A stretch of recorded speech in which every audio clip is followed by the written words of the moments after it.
Is your bed big enough for two? The question hung in the air between boss and employee, forbidden and electric. Daniel Wright's answer would change everything, but not in the way either of them imagined. Less than 24 hours after his CEO whispered those dangerous words, Evelyn Harper was dead, leaving behind a company, a secret, and a daughter who didn't know her real mother had been watching her all along. This is the story of a love that never got its chance, a truth buried too deep, and a little girl who connected two broken hearts across an impossible divide. If you want to know how far this story reaches, hit that like button and comment your city below. Now, let me take you back to where it all began. The fluorescent lights of Harper Industries' top floor had long since dimmed by the time Daniel Wright finally allowed himself to lean back in his chair. The city sprawled below him, 1,000 points of light against the November darkness, each one representing someone heading home to warmth, to family, to the simple comfort of knowing where they belonged. Daniel didn't have that luxury anymore. He had Lily, and Lily was everything. But belonging? That was a word that had lost its meaning 3 years ago when Sarah walked out, leaving nothing but divorce papers and a 4-year-old daughter who still asked when mommy was coming home. He rubbed his eyes, the quarterly reports blurring into meaningless columns of numbers. It was past 8, which meant Mrs. Chen would be wondering when he'd pick up Lily. The elderly neighbor had become his lifeline, watching his daughter after school for rates he could barely afford, even with his senior analyst salary. Every late night at the office was another debt he couldn't repay, another moment of childhood he'd stolen from his little girl. Still here, right? Daniel's head snapped up. Evelyn Harper stood in his doorway, backlit by the hallway lights, her silhouette sharp and commanding even at this hour. His boss, the CEO of Harper Industries, the woman whose empire he'd been helping build for the past 2 years, always from a careful distance. Ms. Harper. He straightened, suddenly aware of his loosened tie and rolled shirt sleeves.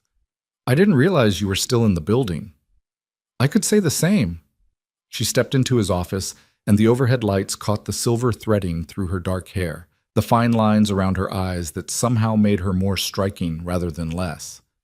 Evelyn Harper was 42, though she carried it like armor, elegant, untouchable, and absolutely in control. It's after 8 on a Friday, Daniel. Don't you have somewhere to be? The use of his first name sent a small jolt through him. In 2 years, she'd never called him anything but Wright. Just finishing the meridian analysis, he said, gesturing vaguely at his computer. Wanted to have it ready for Monday's meeting. The meeting isn't until Tuesday. Evelyn moved closer, her heels clicking softly against the hardwood floor. She wore what she always wore, a perfectly tailored suit that cost more than his monthly rent, her dark hair pulled back in a style that was both severe and somehow soft. And I already know what the analysis will say because you're the best financial strategist I have. So why are you really still here? Daniel met her eyes, gray, sharp, and far too perceptive. There were rumors about Evelyn Harper, whispered in break rooms and happy hour bars, that she was cold, that she was brilliant, that she'd built her father's failing company into an empire through sheer force of will and had never let anyone close enough to see if there was a human being underneath the CEO. Daniel had always suspected there was more to her than the rumors. He just didn't know what. My daughter, he admitted. Lily. She's 7, and I'm already late picking her up from the neighbors, but this analysis can wait until Monday. Evelyn's expression didn't change, but something in her voice softened. Go home to your daughter, Daniel. He should have stood up, should have thanked her and left. Instead, he found himself saying, She asked me this morning if we could get a Christmas tree this weekend. A real one, not the fake one from Target. I had to tell her maybe, because I don't know if I can take Saturday off with the Meridian deal closing. Evelyn was quiet for a long moment, then she said, Take Saturday. Take Sunday too. Consider it an early Christmas gift. Ms. Harper, I can't. You can and you will. She moved to the window, looking out at the city. Her reflection in the glass was ghostly, almost vulnerable. I built this company, Daniel. I know every profit margin, every market trend, every risk and opportunity. But you know what I don't know? She turned back to him. I don't know what it's like to watch a child grow up, to hear them ask for a Christmas tree, To be the person someone waits for at the end of the day. The admission hung between them, unexpected and raw. "I'm sorry," Daniel said quietly. "I didn't know you wanted children?" Evelyn laughed, but it was hollow. "I don't, not anymore. That ship sailed a long time ago, but sometimes—" She trailed off, then seemed to gather herself. "Sometimes I wonder what I sacrificed to be standing here." Daniel stood up slowly. They were closer now, close enough that he could smell her perfume, something subtle and expensive. Close enough to see that her eyes weren't just gray, but flecked with green. "For what it's worth," he said, "you're an incredible CEO. This company, what you've built, it matters. It employs 3,000 people. It changes lives. Does it change yours?" The question was soft, almost tentative, not like Evelyn Harper at all. "Yes," Daniel answered honestly. "This job, this company, it's how I provide for Lily, how I give her stability. You gave me that chance when no one else would hire a single father with no MBA and a work history full of gaps." Evelyn studied him with those sharp gray eyes. "I didn't hire you because I felt sorry for you, Daniel. I hired you because you're brilliant at what you do. Because you see patterns no one else sees. Because when you present an analysis, you don't just show me the numbers. You show me the story behind them." "I learned that from you," he said. "Watching how you run this company. It's not just about profit, not to you. There's always a bigger picture." "Careful, Wright. You're making me sound almost human." "Maybe you are." The words were out before he could stop them. Evelyn's eyebrows rose, and Daniel felt heat climb up his neck. This was his boss, his CEO, the woman who could fire him with a word and destroy his carefully rebuilt life. But Evelyn didn't look angry. She looked considering. "I'm promoting you," she said abruptly. "Senior Vice President of Strategic Development, effective immediately. 40% raise, full benefits, and your own team. You'll report directly to me." Daniel's mind went blank. "What?" "You heard me. I'm tired of watching you kill yourself as a senior analyst when you should be shaping company strategy. I'm tired of watching talent waste away in middle management because they're too busy trying to survive to realize they should be thriving." "Ms. Harper, I don't know what to say." "Say yes, Daniel. Say you'll take the promotion and stop working late every night trying to prove you belong here. You already belong. You've belonged since the first analysis you put on my desk 2 years ago." "Yes." The word came out rough, overwhelmed. "Yes, thank you." Evelyn smiled, a real smile, not the corporate mask she wore in boardrooms. It transformed her face, made her look younger, almost hopeful. "Good. We'll make it official Monday. For now, go home to your daughter, get that Christmas tree. Be the father she needs you to be." Daniel grabbed his jacket, his briefcase, still reeling. At the door, he paused and looked back. Evelyn had returned to the window, her silhouette once again sharp and solitary against the city lights. "Ms. Harper." She turned. "Why now?" he asked. "Why promote me tonight?" Evelyn's smile faded, replaced by something sadder and more complicated. "Because life is short, Daniel, and some opportunities shouldn't be wasted." He wanted to ask what she meant, but she'd already turned back to the window, dismissing him. So he left, his mind spinning with the promotion, the raise, the strange intimacy of their conversation. He didn't know it would be the last normal conversation they'd ever have. Saturday morning arrived with Lily jumping on his bed at 6:30, all wild curls and boundless energy. "Daddy, Daddy, wake up! You promised! Christmas tree!" Daniel groaned, pulling his pillow over his head. "Lily Bear, it's Saturday. Saturday is for sleeping." "But you promised." She tugged at the pillow, her 7-year-old determination an unstoppable force. "You said if you didn't have to work, we could get a real tree. A big one." "Please, Daddy?" He peeked out from under the pillow at her face, Sarah's eyes, his dimples, and a spirit entirely her own. How could he say no to that? Okay, but we're getting pancakes first." "With chocolate chips? Is there any other kind?" Lily squealed and ran from the room, already shouting about what color ornaments they should get. Daniel lay there for a moment, letting himself feel it, The simple joy of a Saturday morning with his daughter, no looming work deadlines, no crushing anxiety about making ends meet. The promotion would change things.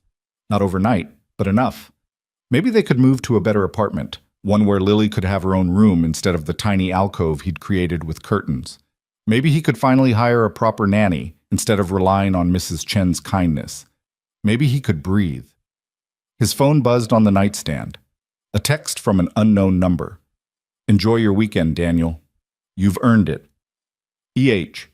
Evelyn Harper had texted him.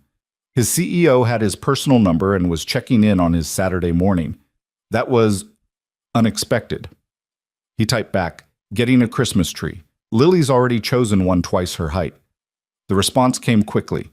"Of course she has. 7-year-olds have no concept of scale or room dimensions." Daniel smiled at his phone. "Sounds like you're speaking from experience."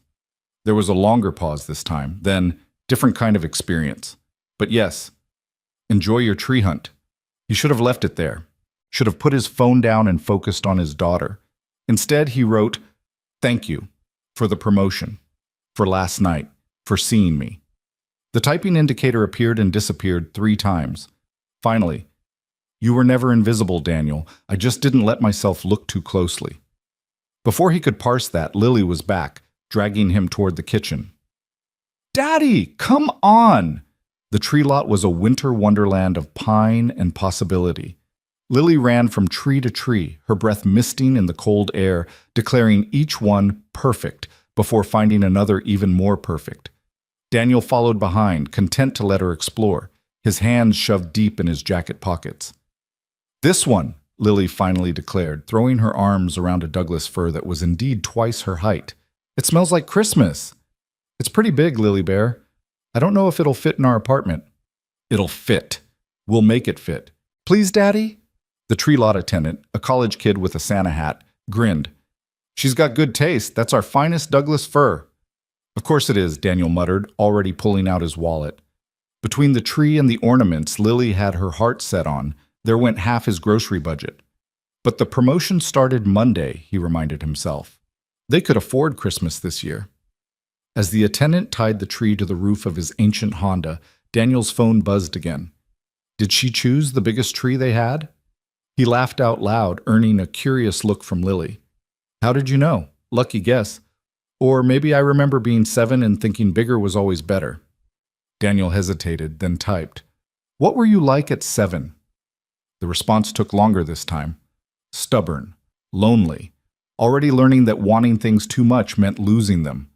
"Your Lily sounds happier than I was." Something in those words made Daniel's chest tighten. He could picture it, a 7-year-old Evelyn, all sharp edges and solitary determination, already building walls that would take decades to become impenetrable. "She is happy," he wrote back. "I make sure of it.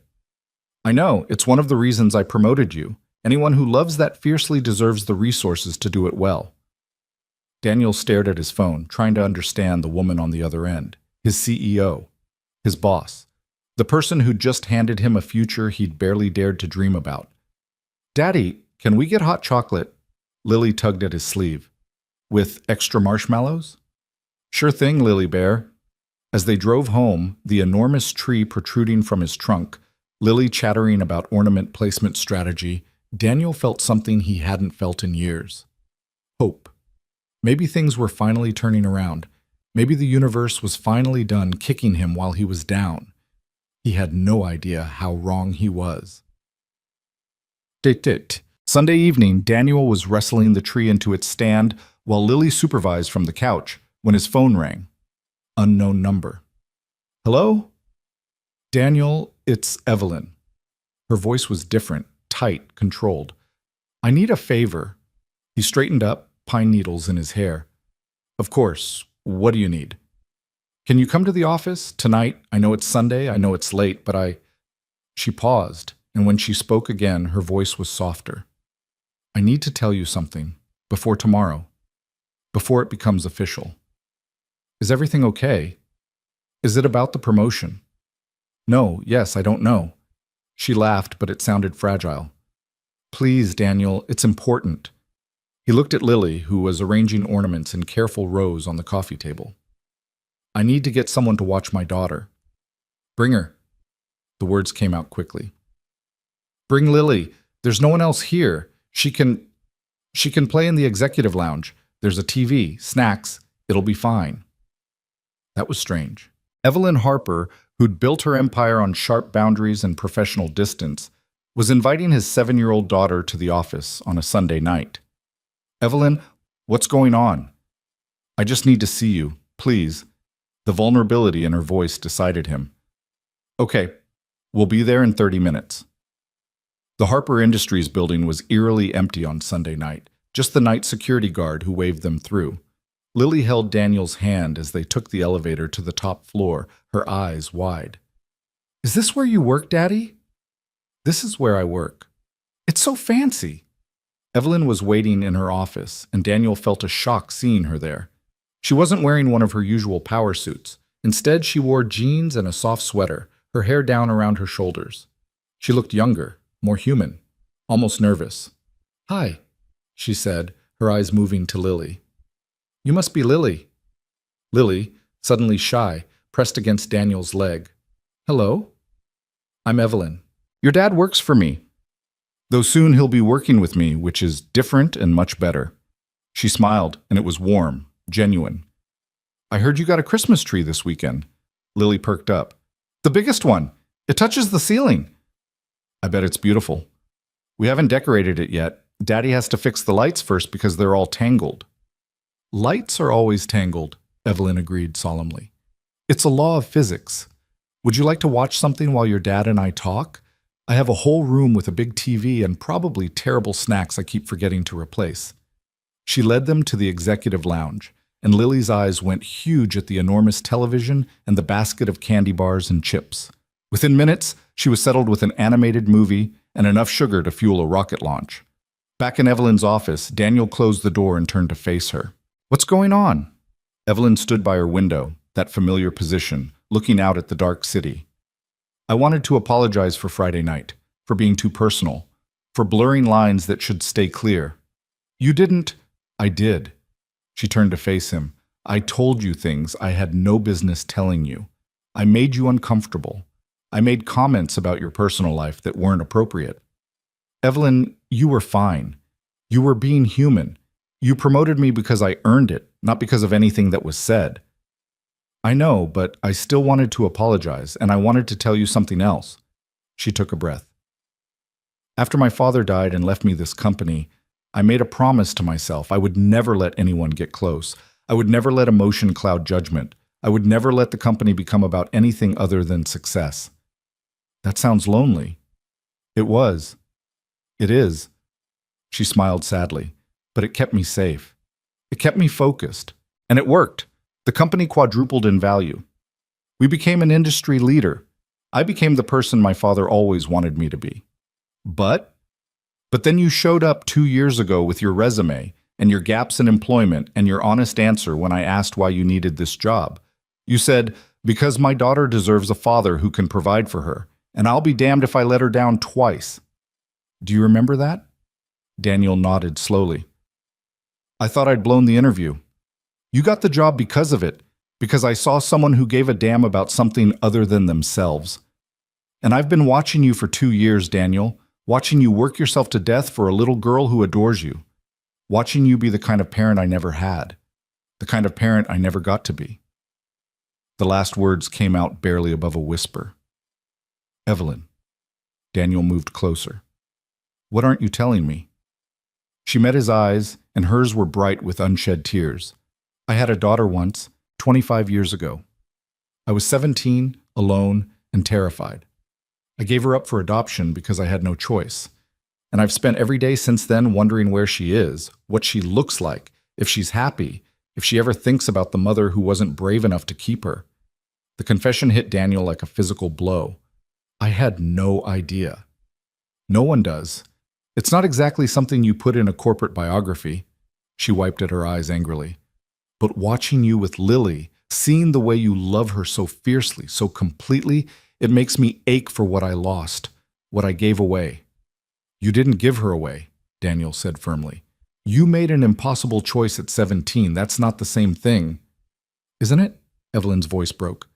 She's out there somewhere, and I don't even know her name. I don't know if she's okay. I don't know if she needed me, and I wasn't there. Daniel closed the distance between them and did something that would have been unthinkable 3 days ago. He pulled Evelyn Harper into a hug. She stiffened for a moment, then collapsed against him, her shoulders shaking with silent sobs. "I'm sorry," she whispered against his shoulder. "I'm so sorry. This is completely inappropriate. Stop apologizing for being human." Daniel held her carefully, aware of how fragile she felt in his arms. "You're allowed to hurt. You're allowed to grieve something you lost." They stood like that for a long moment, CEO and employee, boss and confidant, two people carrying losses that never quite healed.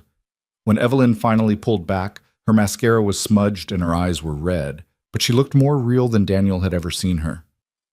"Thank you," she said quietly, "for not judging me, for not seeing me differently."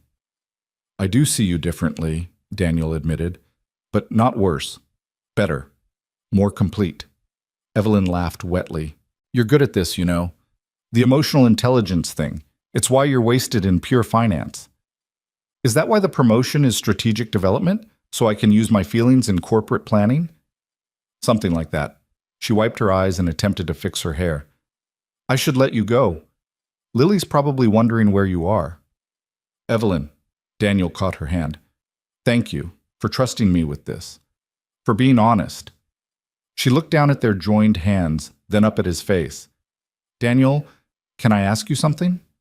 "Anything."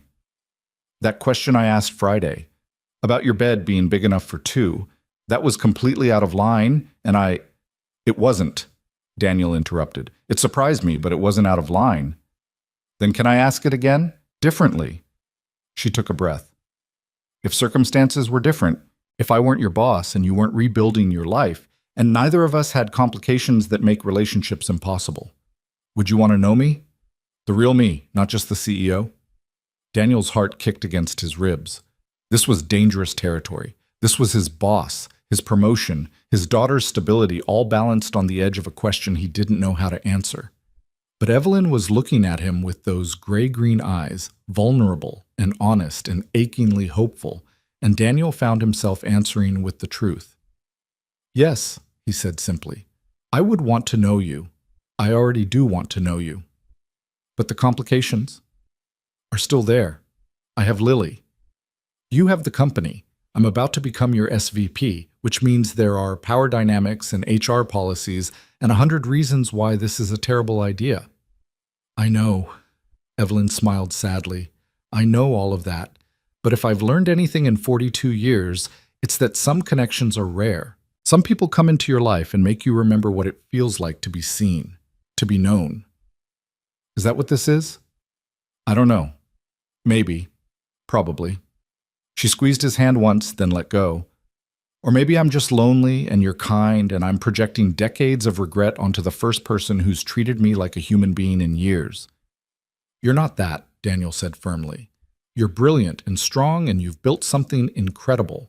And yes, you're lonely, but so am I. And maybe," he paused, weighing his next words, "maybe that connection you're talking about, maybe I feel it too."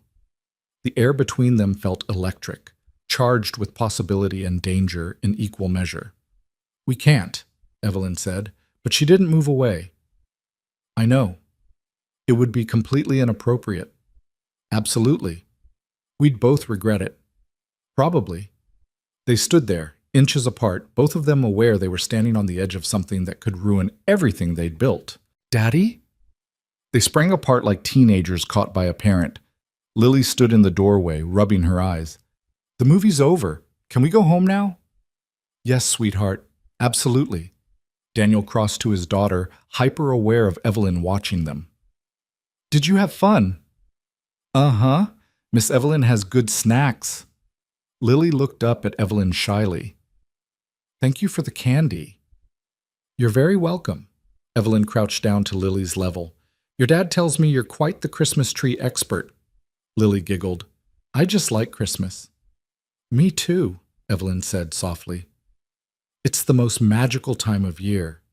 She reached out and gently brushed a curl from Lily's face. and something in the gesture made Daniel's breath catch. There was such tenderness there, such longing. "We should go," he said quietly. "It's past her bedtime." Evelyn stood, the mask of CEO sliding back into place. "Of course. I'll see you tomorrow, Daniel. We'll make your promotion official." "Thank you for everything." At the elevator, Lily waved back at Evelyn, who stood in her office doorway watching them leave. Just before the doors closed, Daniel saw her lift her hand in a small wave, and the expression on her face was so sad, so full of barely suppressed longing, that it physically hurt to look at.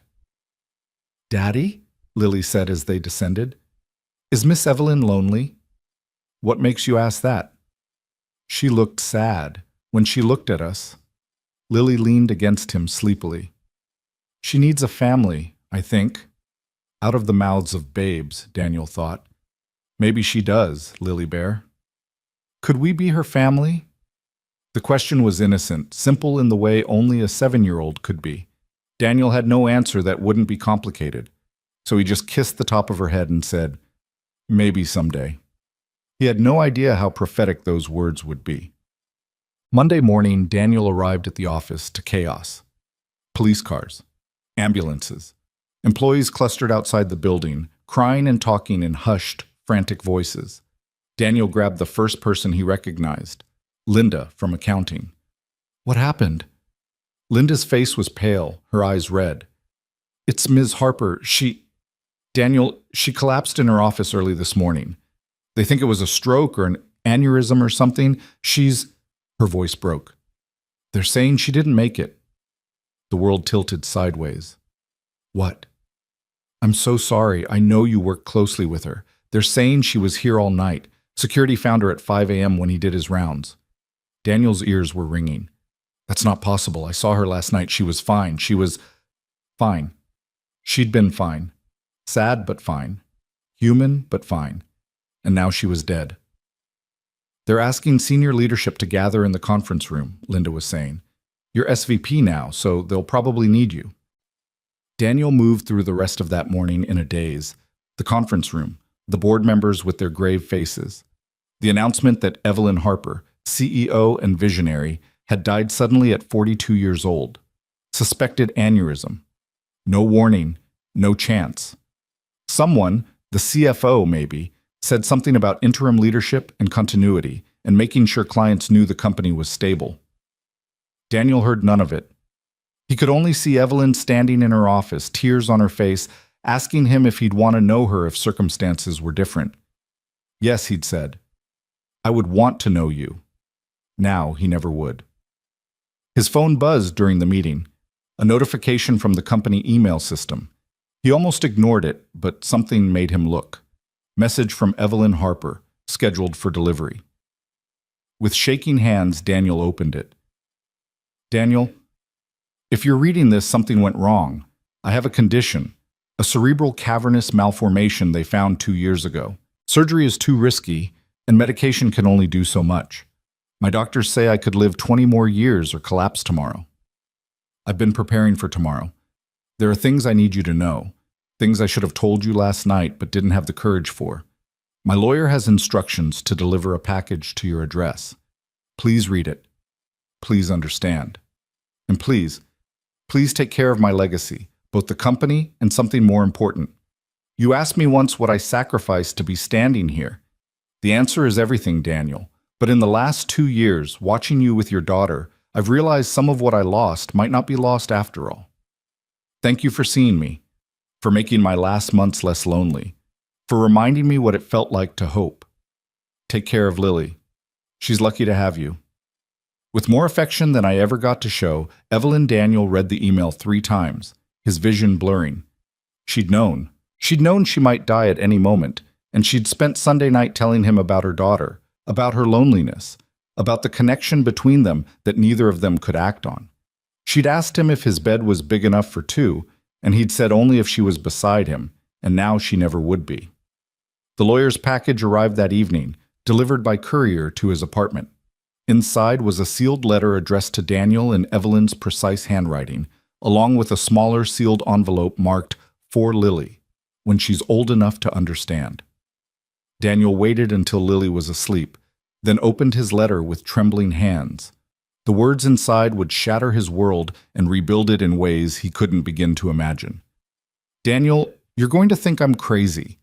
You might be right, but I need you to understand something that I only confirmed 3 months ago, though I've suspected it for over a year.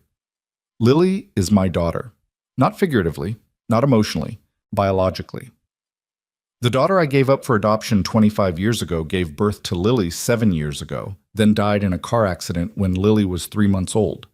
The adoption records, once I finally got access to them, led me to Lily's father, your ex-wife's cousin, who raised Lily for 9 months before dying of cancer. Then the trail led to Sarah, who married you and convinced you to adopt Lily together. When your marriage fell apart, you got custody because Sarah never really wanted to be a mother. Do you understand what I'm telling you? Lily isn't just the daughter of your heart. She's my granddaughter, my blood. The only piece of the child I gave away that still exists in this world. I hired you because you were qualified. I kept you because you were brilliant. But I promoted you because I couldn't bear the thought of you struggling when I had the power to help you, when I had the power to help her. I don't know if I had the right to keep this secret from you. I told myself I was protecting her, protecting you, protecting everyone. But the truth is, I was a coward. I was afraid you'd think I was manipulating you, afraid you'd take Lily and leave, afraid that if I reached for this connection, it would shatter like everything else I've ever loved. Last night, when I held you and cried about the daughter I lost, I was crying for Lily's mother, for Emily. Yes, I know her name now. I know she grew up loved, became a teacher, married young, had a daughter she named Lily after her favorite flower. I know she died too young, leaving a baby behind, and I wasn't there to help her. But I can be here for Lily. Or I could have been, if I'd been braver, if I'd had more time. The company is yours now, Daniel.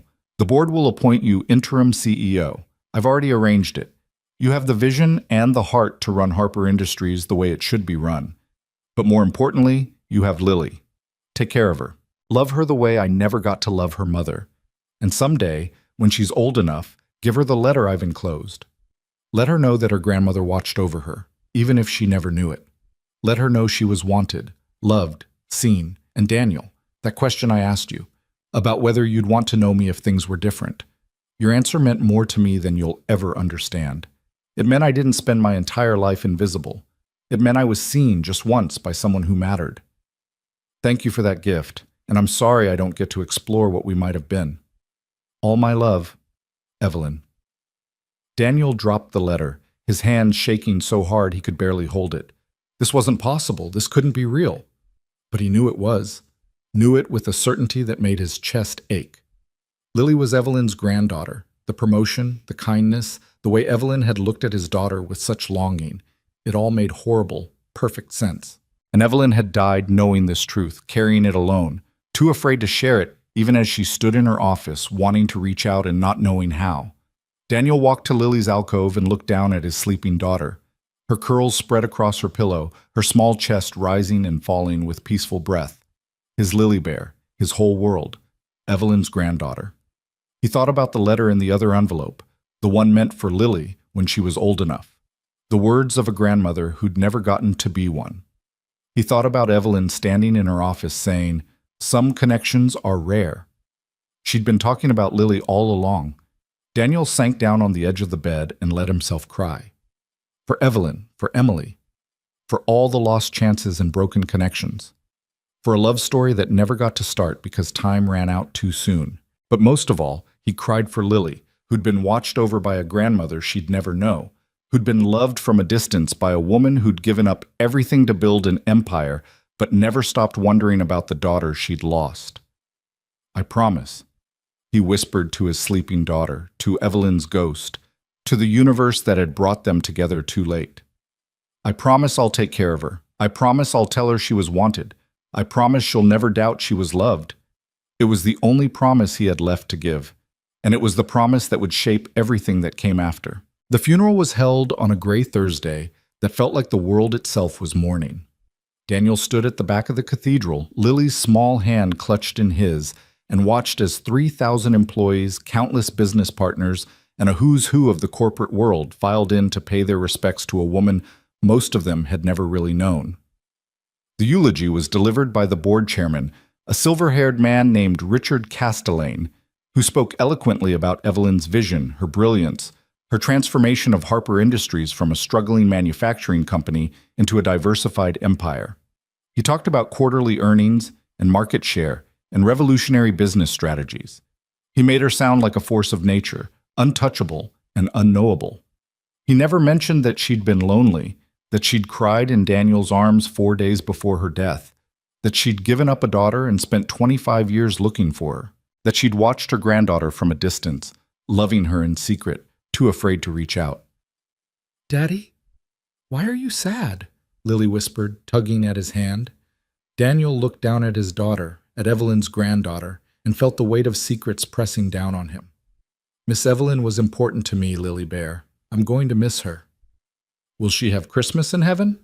The innocence of the question nearly broke him. "I think so, sweetheart." "Good." She said she liked Christmas. After the service, Richard Castellane found Daniel in the crowd. "Right, isn't it? Evelyn's new SVP." "Yes, sir."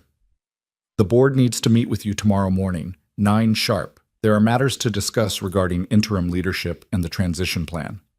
Richard's eyes were sharp, assessing. "Evelyn left very specific instructions about the company's future. I assume you're aware of your role in those plans." Daniel thought about the letter in his briefcase, the impossible truth it contained. "I'm aware." "Good. Don't be late. The vultures are already circling, and we need to show a united front." Richard's gaze dropped to Lily, and something flickered in his expression. "Lovely daughter you have." "Thank you. Evelyn mentioned her once, said you were a devoted father, that it was one of your greatest strengths." He paused, then added quietly, "She had good instincts about people. Trust them, even now." Before Daniel could respond, Richard had disappeared into the crowd, leaving him with more questions than answers. That evening, after Lily was asleep, Daniel spread out the documents that had come with Evelyn's letter. Her will, trust documents, corporate succession plans, and buried in the middle, a sealed file marked Private Investigation, Emily Harper Reed. His hands shook as he opened it. Inside were photographs. A young woman with dark hair and gray-green eyes, Evelyn's eyes, holding a baby wrapped in a yellow blanket. More photos of the woman pregnant, glowing with joy. Then older photos, teenage years, a high school graduation, a wedding, the progression of a life that had ended too soon. Emily Harper Reed, born to unknown parents and adopted by Thomas and Margaret Reed of Portland, Oregon. Grew up loved. Became an elementary school teacher. Married David Chen at 23, gave birth to Lily Chen at 25. Died in a car accident 3 months later when a drunk driver ran a red light.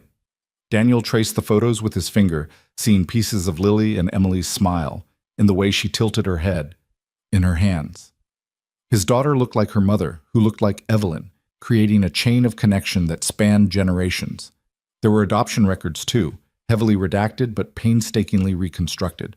Evelyn had spent years, and clearly a fortune, tracking down her daughter's information. The file showed dead ends and breakthroughs, private investigators, and sealed court records slowly pried open. The most recent entries were dated just 4 months ago, when Evelyn had finally confirmed what she'd suspected. A sticky note in Evelyn's handwriting was attached to the last page. "Found her. Found them both. Now what do I do?" Daniel could almost hear the anguish in those words. Evelyn had spent years searching, and when she finally found what she was looking for, she'd been paralyzed by fear. Fear of rejection, fear of disrupting Lily's life, fear of being vulnerable. So she'd stayed silent and died with the truth locked inside her. The phone rang, making Daniel jump. He checked the caller ID, unknown number, and almost didn't answer. Then some instinct made him pick up. "Mr. Wright, this is Catherine Mills. I was Evelyn Harper's personal attorney." "Ms. Mills, how can I help you?" "I'm calling because Evelyn left specific instructions for me to contact you after her death. There are additional documents she wanted you to have, separate from the letter. Can you come to my office tomorrow afternoon, say 2 o'clock? Daniel thought about the board meeting in the morning. "That should work." "Excellent. And Mr. Wright, bring your daughter if you can. Evelyn left something for her too." The call ended before Daniel could ask what that meant. The board meeting the next morning was exactly as brutal as Daniel expected. 12 men and 3 women sat around a massive mahogany table in Harper Industries' main conference room, and every single one of them looked at Daniel like he was an upstart who'd somehow conned his way into consideration. "Let me be clear," said Marcus Webb, head of the acquisitions division and the most vocal of Daniel's detractors. "You've been with this company for 2 years. 2 years. I've been here for 15. Richard's been here for 20. And Evelyn's gone and recommended you as interim CEO in her succession documents?" "I'm as surprised as you are," Daniel said honestly. "Are you?" Marcus leaned forward. "Because from where I'm sitting, it looks like you got pretty close to our late CEO in a very short time. Close enough to secure a massive promotion just days before her death. Close enough to be named her successor over people with actual experience running a company." The implication hung in the air like poison. Daniel felt his face heat with anger, but Richard Castellane spoke before he could respond. "That's enough, Marcus. Evelyn's wishes were clear and legally binding. Daniel Wright becomes interim CEO for a period of no less than 6 months while we evaluate long-term leadership." Those were her exact words, and they're not up for debate. "But why him?" This came from Patricia Chen, the CFO. "No offense, Wright, but you're a financial analyst. A good one, granted, but you've never run so much as a department." "Strategic development isn't exactly a department," Daniel pointed out. "It's a division that was going to oversee 3 departments and shape company-wide policy. A division that didn't even exist until 5 days ago. A promotion that conveniently positioned you for this exact scenario." Marcus wasn't letting it go. "Come on, Richard, you have to see how this looks. I see a woman who built this company from nothing and earned the right to choose her successor." Richard's voice was steel. "I also see a board that's required by corporate charter to honor her wishes unless we can prove legal incompetence or malfeasance. Can anyone here prove either?" Silence. "Then Daniel Wright is our interim CEO, effective immediately. We'll reconvene in 6 months to evaluate permanent leadership." Richard stood, signaling the meeting's end. "And Marcus? If I hear another implication that Daniel secured this position through anything other than merit and Evelyn's confidence in his abilities, you'll be looking for employment elsewhere. Am I clear?" Marcus's face was red, but he nodded. As the board members filed out, Richard gestured for Daniel to stay. When they were alone, the older man sighed heavily. "That could have gone better. They think I slept my way into this job. They think they understand Evelyn's decision-making process, which means they know nothing." Richard poured himself a whiskey from the conference room bar, despite it being 9:30 in the morning. "Evelyn spent 2 years watching you, right? Watching how you worked, how you thought, how you treated people. She told me 6 months ago that you had something the rest of us had lost: humanity. She said you remembered that numbers on spreadsheets represented real people with real lives." "She said that?" "She said a lot of things in her final months. About the company, about legacy, about what mattered when you knew your time was limited." Richard took a long drink. "She also said you were the only person she'd met in 20 years who made her feel like a human being instead of a profit margin. For what it's worth, I think that's why she chose you. Not for your resume, but for who you are." Daniel's throat tightened. "I wish she'd told me. About the condition. About how much time she thought she had left. Would it have changed anything?" "I don't know. Maybe. I could have—" He stopped, unsure what he could have done.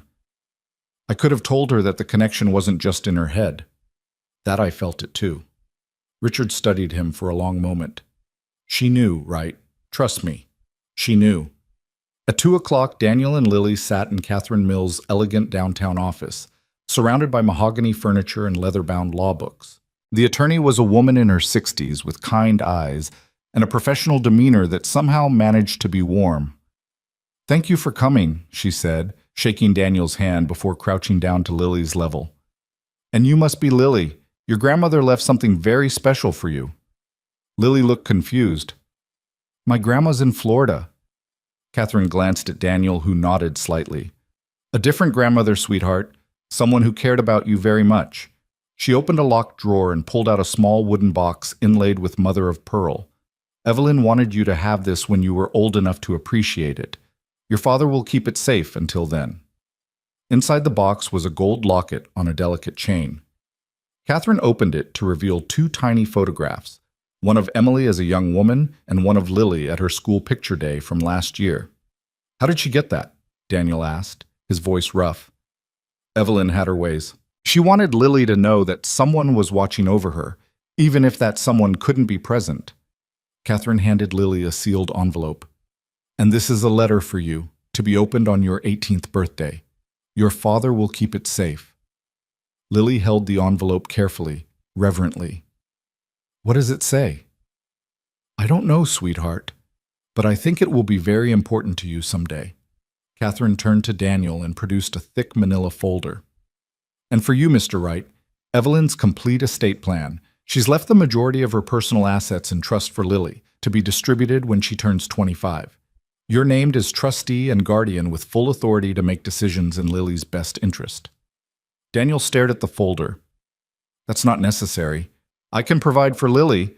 The salary from the interim CEO position is more than enough. This isn't about necessity. It's about legacy." Catherine's expression softened. Evelyn knew she couldn't be a grandmother to Lily in the traditional sense, but she wanted to ensure Lily would have every opportunity, every advantage: education, travel, security. The trust is substantial, nearly $20 million. The number hit Daniel like a fist. "That's insane. I can't accept." "It's not for you to accept or refuse. It's Lily's inheritance from her grandmother. You're simply the steward of it until she's old enough to manage it herself." Catherine slid another document across the desk. "There's also this, Evelyn's personal journals, going back 20 years. She wanted you to have them, to understand her journey to finding Lily, to understand why she made the choices she made." Daniel looked at the leather-bound journals stacked in a box beside Catherine's desk. A lifetime of thoughts, fears, hopes, and regrets, all laid bare for him to read. "Why me?" he asked quietly. "Why trust me with all of this?" Catherine smiled. "Because in Evelyn's words, you were the only person who saw me clearly and loved me anyway. Her words, Mr. Wright, not mine." The word loved hung in the air like a living thing. Daniel hadn't loved Evelyn, not really, not yet, but he could have. Given time, given the chance to know her beyond the office walls, he absolutely could have.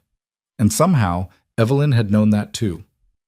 That evening, after Lily was asleep, Daniel opened the first of Evelyn's journals. The entry was dated 20 years earlier, shortly after her father's death and her ascension to CEO. "Today, I became my father's daughter in every way that matters. I put on the suit, spoke the words, made the promises. But underneath, I'm still the terrified 17-year-old girl who gave away her baby because she had no other choice. I'm still the woman who wakes up at 3 a.m. wondering if my daughter is okay, if she's loved, if she ever thinks about the mother who couldn't keep her. I don't know if I'll ever find her." The adoption was closed, the record sealed. My parents made sure of that. They said it would be easier for everyone if I just forgot. But how do you forget a piece of your own heart? How do you move forward when you left half of yourself behind? So I'll build this company into something magnificent. I'll prove to my father's ghost that I was worthy of his name. And maybe, someday, if my daughter ever comes looking, she'll find someone she can be proud of, even if she never knows who I am. Daniel read through years of entries, watching Evelyn's evolution from a wounded young woman into the formidable CEO he'd known. But the pain never quite disappeared. Every few months, there would be an entry about Emily, about the what-ifs and maybes, about the dreams Evelyn had of reunion. Then, 3 years ago, the entries changed tone. "I hired a new analyst today. Daniel Wright, single father, recently divorced, struggling to make ends meet while raising a daughter he clearly adores. I wasn't going to give him the job. His resume has gaps and his credentials are good, but not exceptional. But then he told me why he needed it, and I saw something in his eyes I recognized. Desperation, yes, but also love. The fierce, uncompromising love of a parent who would do anything for their child. I gave him the job because I wanted to know what that kind of love looks like up close, because I never got to experience it myself." Daniel's hands trembled as he turned pages, reading Evelyn's observations about his work, his dedication, his relationship with Lily. She'd been watching him for 2 years, not just as an employee, but as a window into the kind of parent she'd never gotten to be. Then, 18 months ago, everything shifted. I did something today that was possibly insane. I hired a private investigator to search for Emily again. The technology has improved, the databases are more comprehensive, and I have more money than I did in my 20s. I don't know what I'll do if I find her. I don't know if I have the right to disrupt her life after 25 years, but I can't keep living with this hole in my heart. I need to know if she's okay. I need to know if I was right to let her go. The entries over the next year chronicled Evelyn's search, the dead ends and small victories, the growing certainty that she was close to answers. Then, 11 months ago, the entry that changed everything. Emily is dead, my daughter is dead, and I never got to know her. She died 3 years ago in a car accident, leaving behind a husband and an infant daughter. I'm a grandmother, and I never knew. I'll never know Emily's voice, her laugh, her dreams. I'll never get to apologize for giving her up or explain why I thought it was the right choice. She's gone, and I'm too late. But her daughter is still here. Lily, named after Emily's favorite flower. And somehow, impossibly, I already know her. She's Daniel Wright's daughter, the little girl he talks about constantly, the reason he works so hard, the light of his entire world. My granddaughter is in my life, and she has no idea who I am. Daniel had to stop reading, his vision blurred with tears. He could feel Evelyn's anguish radiating off the page, the horrible irony of having searched for her daughter, only to find her too late, then discovering her granddaughter was already part of her world. The subsequent entries detailed Evelyn's internal struggle. Should she tell Daniel? Should she reveal herself to Lily? What right did she have to disrupt their lives? What if Daniel thought she'd hired him because of Lily, not despite her? What if her revelation destroyed the stability Lily needed?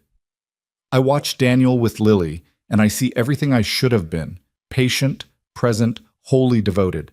He gave up career advancement to be at her school plays. He works himself to exhaustion to give her a good life.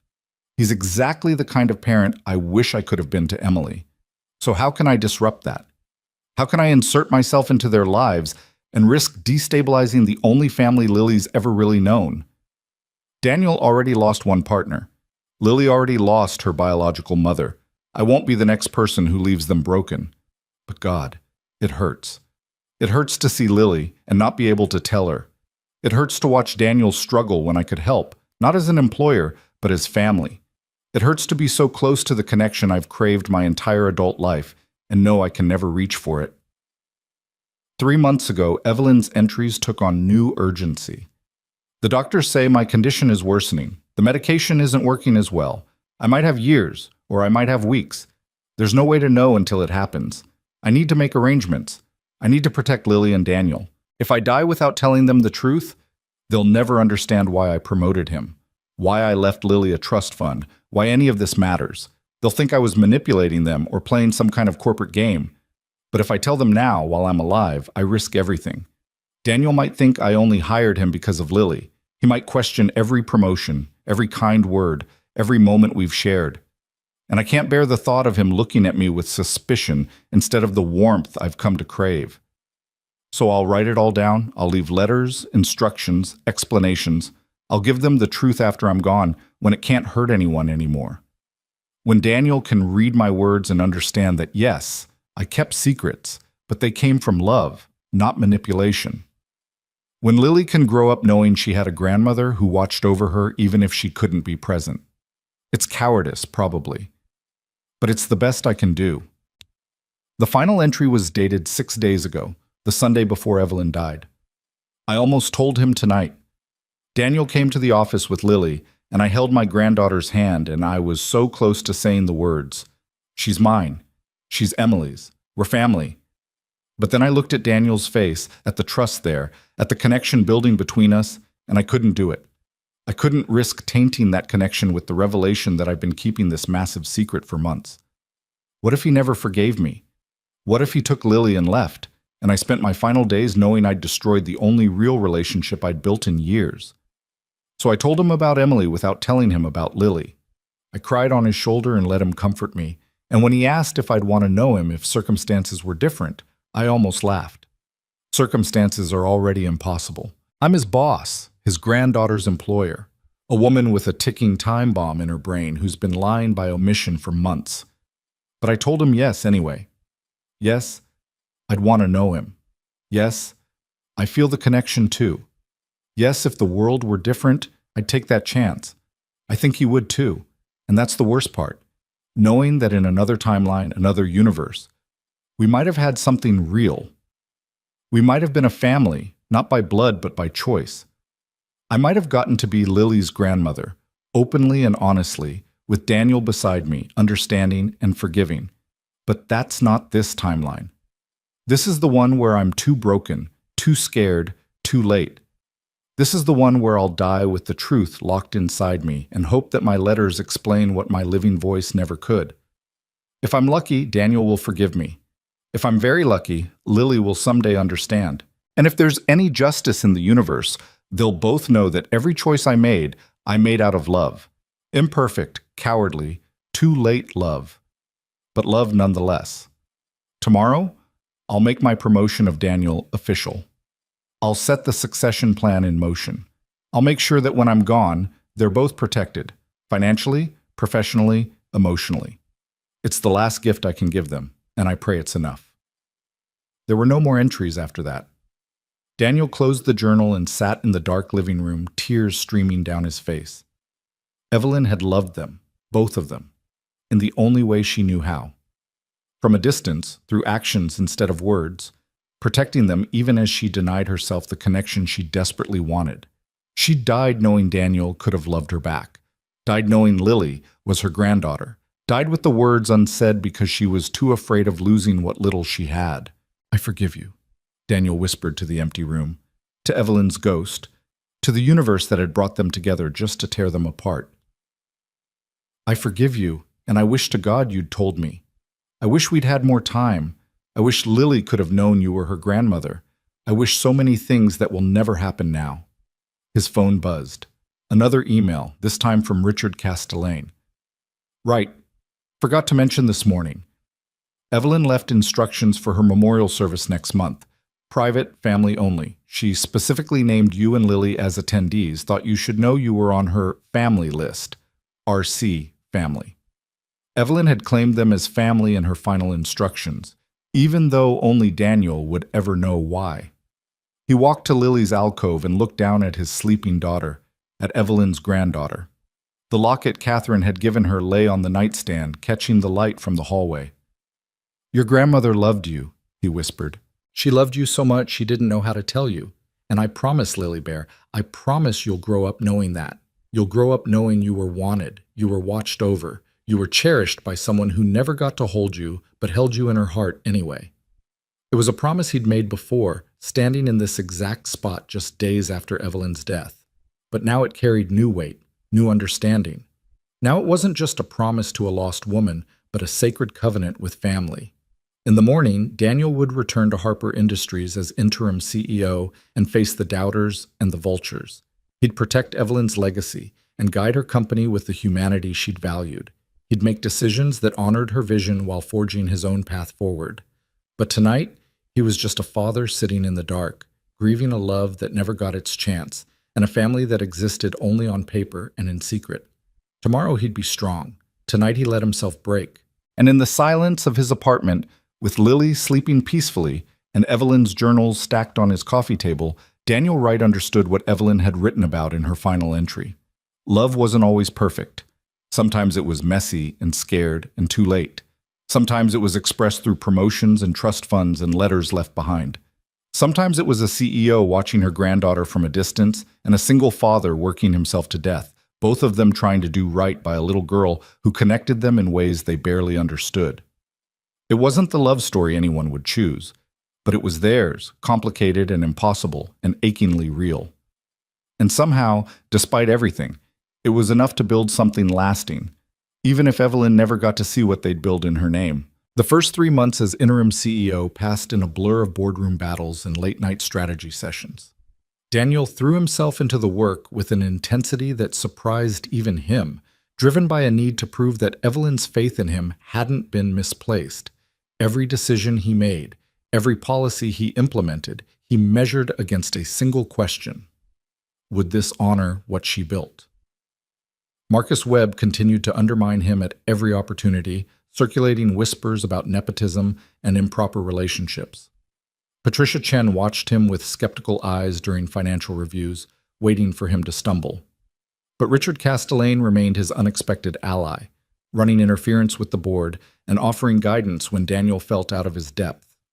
"You're doing better than you think," Richard told him one evening after a particularly brutal quarterly review. "Evelyn knew what she was doing when she chose you." Did she?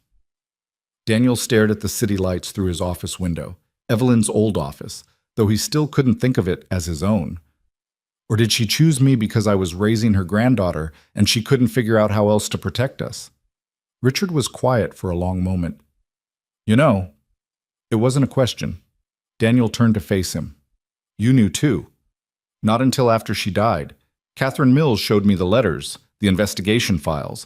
Evelyn wanted someone on the board to understand the full picture in case questions arose about her estate distribution." Richard poured 2 glasses of whiskey and handed one to Daniel. "For what it's worth, I think she chose you for both reasons. Because you were raising Lily, yes, but also because you were the kind of leader this company needs.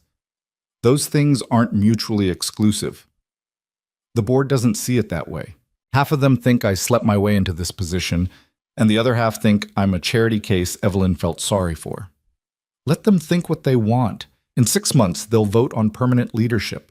Until then, just keep doing what you're doing, making smart decisions and treating people like human beings instead of assets." That's what she wanted. Daniel took a drink, letting the whiskey burn down his throat. "I read her journals. All of them. She was in pain for so long, Richard. She spent 25 years searching for her daughter, and when she finally found her, Emily was already gone. Then she found Lily and couldn't figure out how to bridge that gap. She died knowing I was right there, that we could have been something, and she was too scared to reach for it. Regret is a heavy burden. Evelyn carried more than her share." Richard stood to leave, then paused at the door. "But she also left you something most people never get: complete honesty. Every fear, every hope, every terrible choice laid bare in those journals.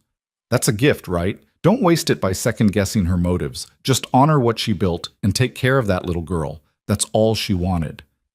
After Richard left, Daniel opened his desk drawer and pulled out a small video file Catherine Mills had given him 2 weeks earlier. He'd watched it once and hadn't been able to bring himself to watch it again. But tonight, alone in Evelyn's office with the weight of her legacy pressing down on him, he needed to hear her voice. He plugged in his headphones and pressed play. Evelyn's face filled the screen, and Daniel's breath caught. The video had been recorded in this very office, probably late at night, judging by the darkness beyond the windows. She looked tired, older than he remembered, her hair down around her shoulders instead of pulled back in its usual severe style. "Hello, Daniel." Her voice was soft, almost tentative. "If you're watching this, then I'm gone, and you've read my letters. You know about Emily, about Lily, about all the secrets I kept, and you probably hate me a little bit, which I understand. I'd hate me too." She paused, gathering herself. "I want to explain something that I couldn't put into words on paper. I want you to understand why I did what I did, even if you can never forgive it. When I was 17, I got pregnant by a boy who didn't love me, in a family that valued reputation over everything else. My parents gave me 2 choices: abort the baby or give it up for adoption. I chose adoption because I thought it was the merciful option. I thought my daughter would have a better life with parents who actually wanted her, who were ready for her, who could give her the stability I never had. For 25 years, I told myself I made the right choice. I built this company, achieved everything my father said I couldn't, proved I was more than the scared teenager who disappointed him. But late at night, in the quiet moments, I wondered. I wondered if my daughter was happy, if she thought about me, if she hated me for giving her away. Then I hired you, and I watched you raise Lily with this fierce, uncomplicated love, and it broke something open inside me. I started searching again, more aggressively this time. I needed to know if Emily had that kind of love, if the parents who adopted her had given her what I couldn't. When I finally found the records, when I learned Emily had died 3 years earlier, I felt like someone had ripped out my heart. My daughter was gone, and I'd never gotten to tell her I was sorry. I'd never gotten to explain that giving her up wasn't about not wanting her. It was about being too young and too scared to know what wanting even meant. Evelyn's voice cracked, and she wiped at her eyes with the back of her hand. Daniel wanted to reach through the screen to comfort her the way he had that night in her office. But then I found Lily. I found records of Emily's daughter, traced her through the foster system and your ex-wife's adoption, and I realized my granddaughter was alive, more than alive. She was thriving. She had a father who loved her completely, who sacrificed everything to give her a good life. And somehow, impossibly, she was already part of my world. I should have told you immediately. I know that. But I was terrified, Daniel. Terrified you'd think I'd only hired you because of Lily. Terrified you'd take her and leave, and I'd lose the only connection I had to Emily. Terrified that if I reached for what I wanted, it would shatter like everything else I'd ever loved. So I watched from a distance. I promoted you because you deserved it, yes, but also because it meant I could help provide for Lily without it seeming strange. I created that trust fund so she'd have opportunities, security, everything Emily never got from me. And I let myself imagine what it would be like if you knew the truth. If we could be a family, not traditional, not simple, but real. That night in my office, when you held me while I cried, I almost told you everything. But then I looked at your face, at the trust there, and I couldn't bear to taint it with my secrets. I couldn't risk losing the one genuine connection I'd built in years. She took a shaky breath. I want you to know something, Daniel. That question I asked you about whether you'd want to know me if circumstances were different, your answer meant everything to me. Because for the first time in my adult life, someone saw me. Not the CEO, not the success story, not the ice queen everyone thinks I am. Just me. Evelyn. The woman who made terrible mistakes and carried them like stones. Who built empires to fill the emptiness inside. Who loved from a distance because she'd forgotten how to do it up close. You saw me, and you didn't turn away. You said yes, you'd want to know me. And that yes, Daniel, that was the most precious gift anyone has ever given me. It meant I wasn't invisible. It meant I mattered as more than a profit margin or a quarterly report. It meant that even broken, even flawed, even dying, I was still worth knowing. I'm sorry I didn't get to explore what we might have been. I'm sorry I kept secrets that hurt you. I'm sorry Lily won't grow up knowing her grandmother loved her from the moment she discovered who she was. But most of all, I'm sorry I was too much of a coward to tell you the truth while I was still alive to face the consequences. Take care of our girl, Daniel. Give her everything I couldn't give Emily. Let her grow up knowing she's loved, valued, seen for who she is. And someday when she's old enough, tell her about me. Tell her I wasn't perfect, but I tried. Tell her that her mother, Emily, was loved even when she didn't know it. Tell her that family isn't always simple, but it's always worth fighting for. Evelyn leaned closer to the camera, her eyes red, but her voice steady. And Daniel, thank you. Thank you for seeing me. Thank you for making my last year less lonely. Thank you for being exactly who Lily needed you to be. I wish we'd had more time. I wish I'd been braver. I wish a lot of things that will never happen now. But I don't wish I'd never met you. That, at least, was worth everything. The video ended with Evelyn reaching forward to turn off the camera, and the screen went black. Daniel sat in the darkness, tears streaming down his face, and let himself feel the full weight of what they'd lost. Not just what might have been between him and Evelyn, but what Lily had lost.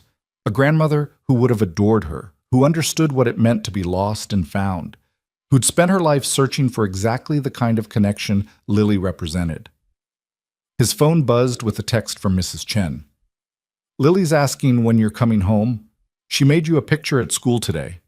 Daniel wiped his eyes and texted back, on my way now. But before he left, he opened Evelyn's bottom desk drawer, the one that had been locked when he first took over the office. Inside were more photos of Lily, school pictures, snapshots that must have come from social media or school newsletters, images captured from a distance at school events. Evelyn had been watching, documenting, loving from the shadows. She'd also left a small journal, separate from the others. The first page simply read, "For Lily, memories I'll never get to make." The pages that followed were filled with observations, hopes, dreams, things Evelyn had noticed about Lily during their brief encounters, thoughts about what she might say to her granddaughter if she ever got the chance, wishes for Lily's future, for the woman she might become. She has Emily's laugh, one entry read, bright and unguarded, like sunlight breaking through clouds. I heard her giggling with another child in the Harper Industries lobby last month when Daniel brought her to pick up paperwork. She didn't know I was watching from the elevator. She didn't know her grandmother's heart was breaking with joy at the sound. Another entry. I want to tell her about Emily, about how her mother loved flowers, especially lilies, about how Emily was kind even when the world wasn't kind to her, about how she died doing something ordinary, driving to the grocery store, and how that ordinariness is somehow the most tragic part. Lily should know her mother was loved, was wanted, was mourned. And near the end, if I could give Lily one gift, it would be this: the certainty that she belongs, that she's not defined by the losses she's experienced or the complications of her family tree. She's Lily, bright, curious, full of possibility. She's Daniel's daughter because he chose her. She's Emily's daughter because Emily wanted her. And she's mine because love doesn't require proximity. Sometimes it's enough just to witness someone's existence and know you're connected to something beautiful. Daniel closed the journal carefully, reverently. This would go with the letter Catherine had given him, kept safe until Lily was old enough to understand the depth of what her grandmother had felt for her. At home, Lily was waiting with a drawing of the Christmas tree they'd bought together.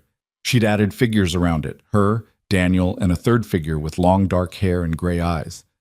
"Who's that?" Daniel asked, though his heart already knew. "Miss Evelyn," Lily said matter-of-factly. "She helped us get the tree, remember? She said she liked Christmas." "I remember, Lily Bear. Is she happy in heaven?" Daniel pulled his daughter onto his lap, holding her close. "I think she's at peace now. She spent a long time looking for something, and right before she died, she found it."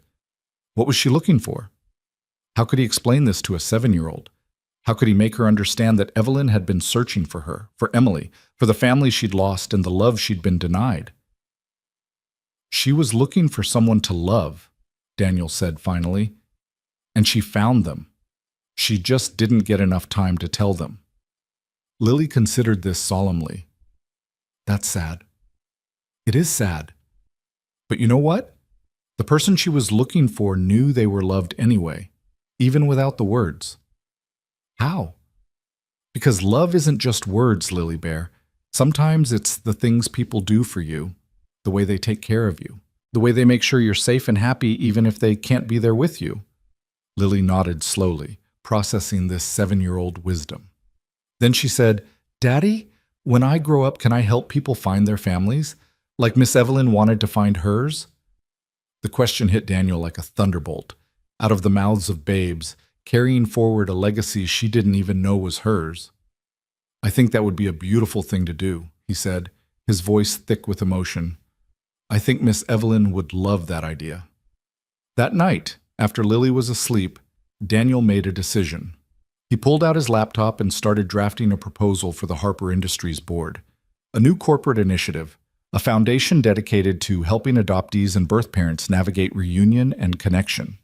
They'd provide resources, counseling, investigative services for those who couldn't afford private detectives.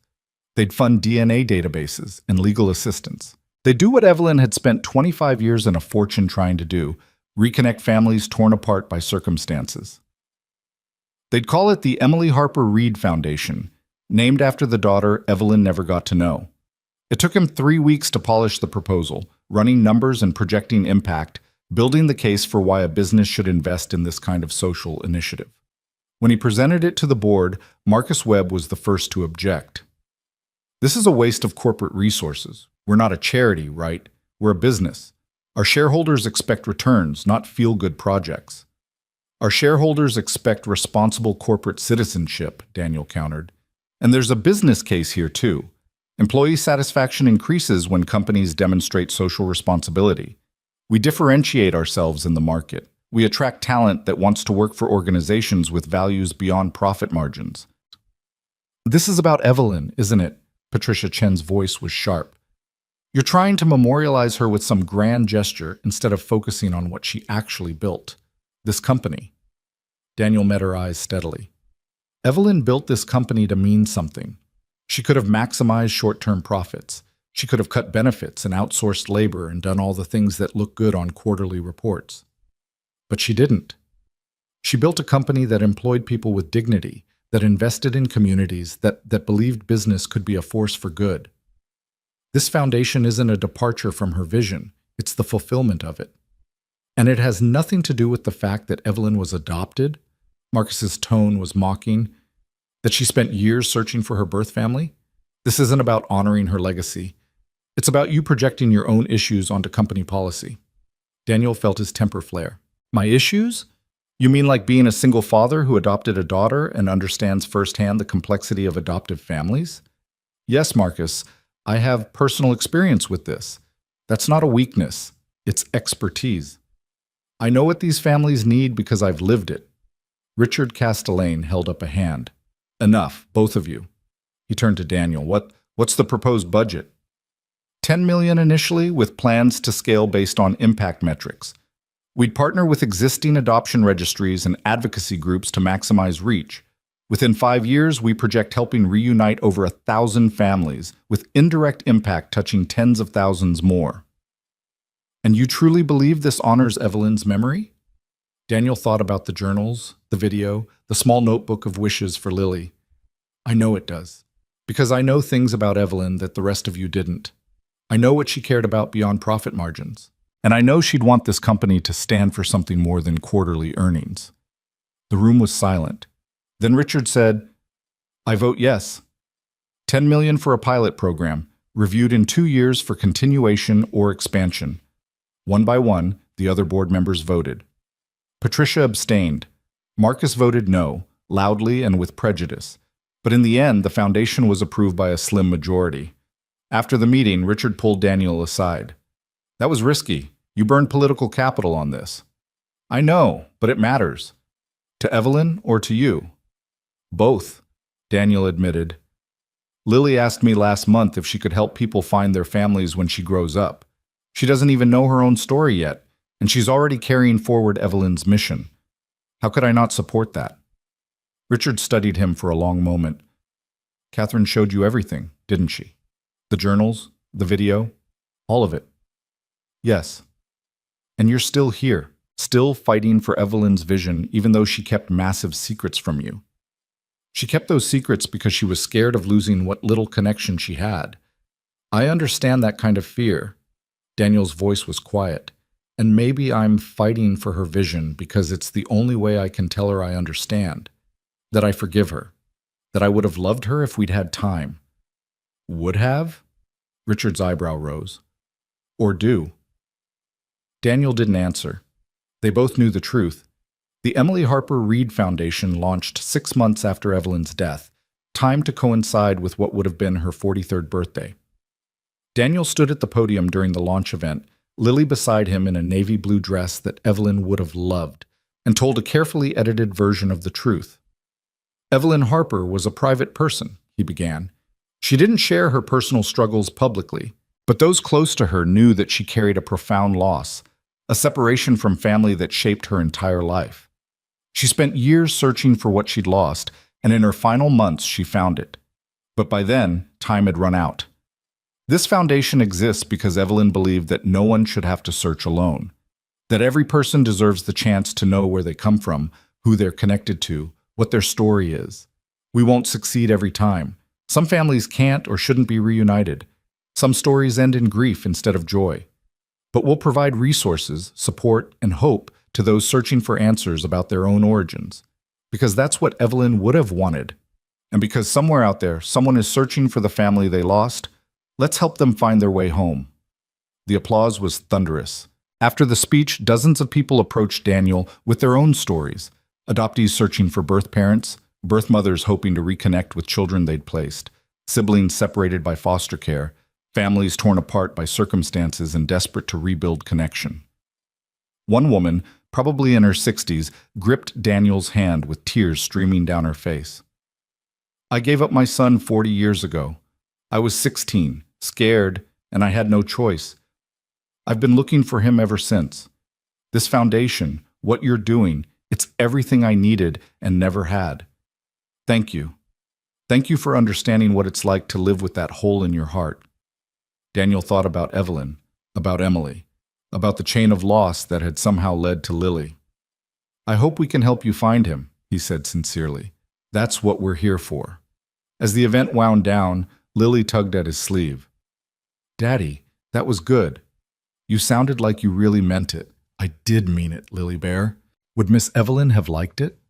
Daniel looked down at his daughter, at Evelyn's granddaughter, at the child who represented 3 generations of women and the man who loved them all. I think she would have loved it. I think this is exactly what she would have wanted her legacy to be. Lily considered this, then said with the uncomplicated wisdom of 7-year-olds, then we should do it for her. We should help lots of people find their families. We will, sweetheart. I promise. It was a promise he intended to keep. For Evelyn, for Emily, for Lily, for all the lost and searching people who deserved to know they belonged somewhere. That night, Daniel sat in Evelyn's old office, his office now, finally starting to feel like it actually belonged to him, and opened her journals one more time. He'd read them so many times he practically had them memorized, but he kept coming back to one particular entry from 6 months before her death. I wonder what Daniel would do if he knew the truth. Would he see me as manipulative? Would he think I only cared about him because of Lily? Or would he understand that, yes, I hired him because of his daughter, but I promoted him because of who he is? That I watched him because Lily connected us, but I fell for him because he reminded me what it meant to be human? I'll never tell him. I'm too scared. But sometimes, late at night when I'm alone in this office, I imagine a different version of events. One where I had the courage to be honest, where I told Daniel about Emily and Lily, and instead of running, he stayed. Where we built something real together, a family not defined by blood or law, but by choice and love. Where Lily grew up knowing all her grandparents, including the one who searched for her before she even knew to search back. It's a beautiful fantasy, but that's all it is. In reality, I'll die with these secrets locked inside, and Daniel will read my letters and either hate me or pity me. Either way, I'll be gone, unable to explain or defend or make him understand that every choice I made because I loved them both too much to risk destroying what little I had. Daniel closed the journal and whispered to the empty room, to Evelyn's ghost, to the version of her that lived on in his memory.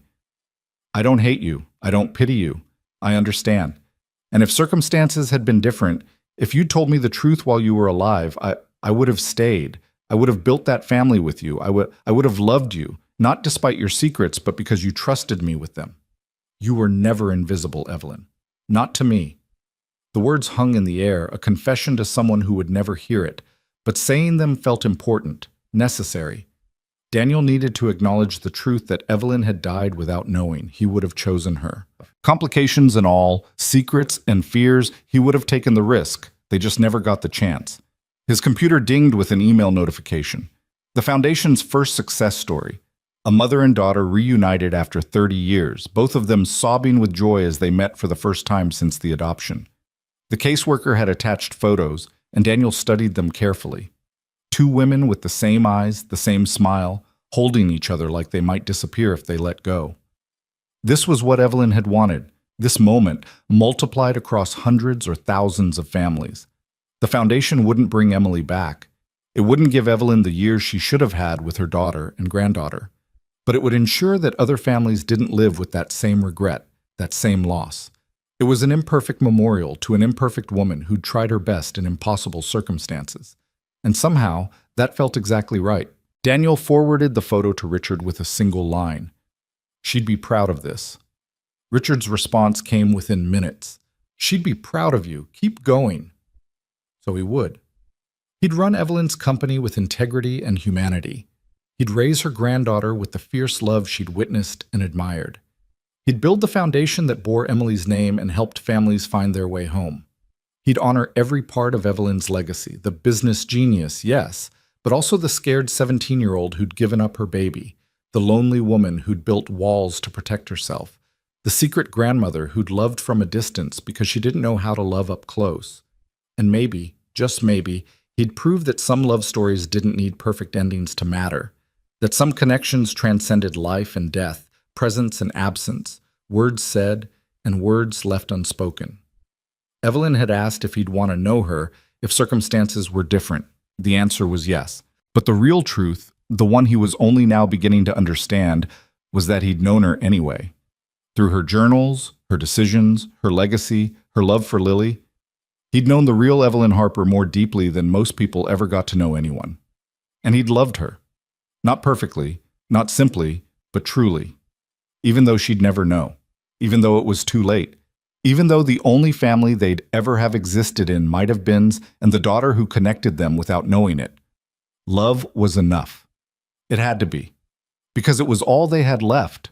3 years passed with the steady rhythm of seasons changing and a child growing taller.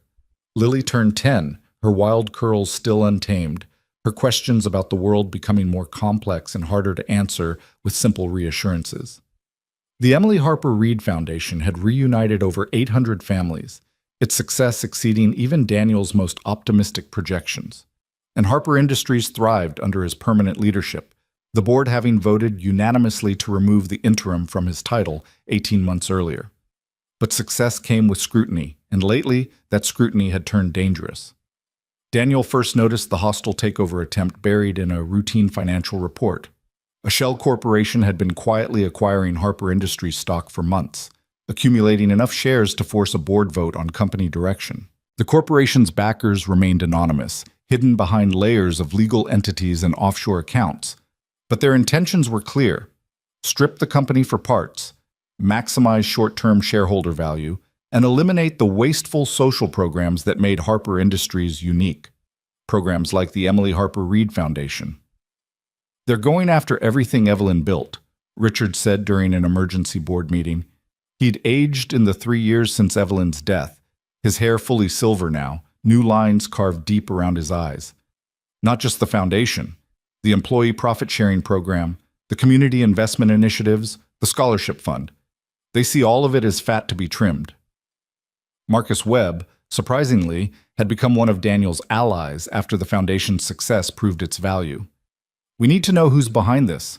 No one accumulates this much stock without leaving fingerprints." "I've got investigators on it," Daniel said, though his stomach churned with anxiety. "But we need to assume the worst-case scenario. If they force a vote and win, they can restructure the entire company, fire leadership, gut programs, redirect everything toward pure profit maximization." "So we fight." Patricia Chen's voice was firm. She'd softened toward Daniel over the years, particularly after he'd navigated a difficult merger that had saved 300 jobs she'd thought were doomed. "We rally shareholders who believe in Evelyn's vision. We make the case that Harper Industries' success comes from its values, not despite them." "That's a long play," Marcus warned, "and we don't know how much time we have." Daniel looked around the table at faces that had become familiar, even friendly. 3 years ago, most of these people had seen him as an interloper, a charity case who'd somehow conned his way into power. Now they were fighting beside him to preserve what Evelyn had built. "Then we better move fast," Daniel said. That evening, he came home to find Lily at the kitchen table, surrounded by books and papers. She was working on a school project about family trees, and her small face was scrunched in concentration. "How's it going, Lily Bear?" "Confusing." She pushed a strand of hair behind her ear, an unconscious gesture that was pure Evelyn, though she didn't know it. "I'm supposed to go back 4 generations, but I don't know anything past you. Mrs. Patterson said I could just do your family tree instead, but that feels like cheating." Daniel's heart clenched. This moment had been coming for years. Lily was getting old enough to ask hard questions, to wonder about the gaps in her history. And Daniel had been preparing, had read and reread Evelyn's letters and journals, trying to figure out the right words. But he hadn't expected it to happen tonight, not with the company under siege and his mind scattered in 1,000 directions. "Come here, Lily Bear." He sat down beside her and pulled her close. "I think it's time we talked about your family tree. The whole story, not just the easy parts." Lily looked up at him with eyes that were becoming more perceptive every day. "Is this about my real mom?" "She was your real mom. Biology doesn't make someone more or less real." Daniel kept his voice gentle. "But yes, this is about Emily, your birth mother. Did you know her?" "No, sweetie. She died when you were just a baby before you came to live with me. But I know things about her, important things that I've been waiting to tell you until you were old enough to understand." Lily's expression turned serious, older than her 10 years. "Tell me." So Daniel did. He told her about Emily Harper Reed, the elementary school teacher who'd loved flowers and children and had named her daughter after her favorite bloom. He told her about the car accident, the drunk driver, the randomness of tragedy. He told her about adoption and foster care and how she'd eventually come to live with him, how he'd chosen to be her father even though he hadn't been there when she was born. And then, carefully, he told her about Evelyn. "Do you remember Miss Evelyn?" "From my work?" Lily nodded slowly. "The lady who died. The one who was nice to me." "She was more than nice, Lily. She was your grandmother." The words hung in the air between them. Lily blinked, processing, her young mind working through the implications. "But you said my mom was adopted. How could Miss Evelyn be my grandma?" "Miss Evelyn gave your mom up for adoption when she was very young. She spent most of her life looking for her, trying to find out if she was okay. And when she finally found the records, she learned that Emily had died. But Emily had a daughter, you, and somehow you ended up in my life, which meant you ended up in Evelyn's life too." "Did she know that I was her granddaughter?" This was the hard part, the truth that still made Daniel's chest ache with complicated grief. "Yes, sweetheart. She figured it out about a year before she died. But she was scared to tell us. She was afraid I'd think she'd only hired me because of you, or that telling you would confuse you, or that reaching out would somehow hurt you more than help you." Lily was quiet for a long moment, her fingers tracing the edges of her family tree assignment. "So she watched me, like from far away?" "She did. She came to some of your school events, always sitting in the back where you wouldn't notice. She kept photos of you. She wrote about you in her journals." Daniel pulled out the small notebook Evelyn had left, the one marked, "For Lily, Memories I'll Never Get to Make." "She left this for you. Thoughts about who you were, who she hoped you'd become. She loved you, Lily. She just didn't know how to show you." Lily took the notebook with careful hands, opening it to a random page. Her eyes moved over Evelyn's precise handwriting, and Daniel watched emotions flicker across her face. Confusion, sadness, something that might have been anger. "She should have told me," Lily said quietly. "I would have wanted to know her." "I know." And she knew that too. That's what made it so hard for her. She knew she should tell us, but she was scared. Sometimes adults make bad choices because they're afraid, even when they know better. "Are you mad at her?" Daniel considered the question carefully. Was he mad at Evelyn? He'd been at first, furious that she'd kept such massive secrets, that she'd watched them for months without revealing the truth. But anger had faded into understanding, grief, and something more complicated. "No," he said finally. "I'm sad that she didn't trust us enough to be honest. I'm sad that she died before we could be a family the way we should have been. But I'm not mad. She did the best she could with what she knew, and she loved us the only way she felt safe doing." "Did you love her?" The question caught him off guard, even though he should have expected it.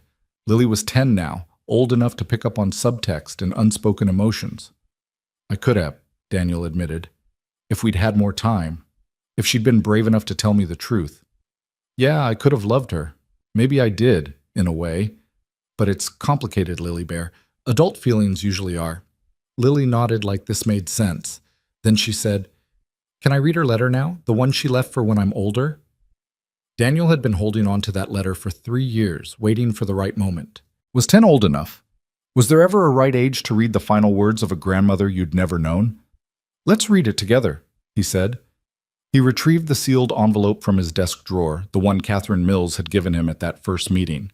Lily's name was written across the front in Evelyn's elegant script. Together, they carefully opened it. The letter was several pages long, dated 2 weeks before Evelyn's death.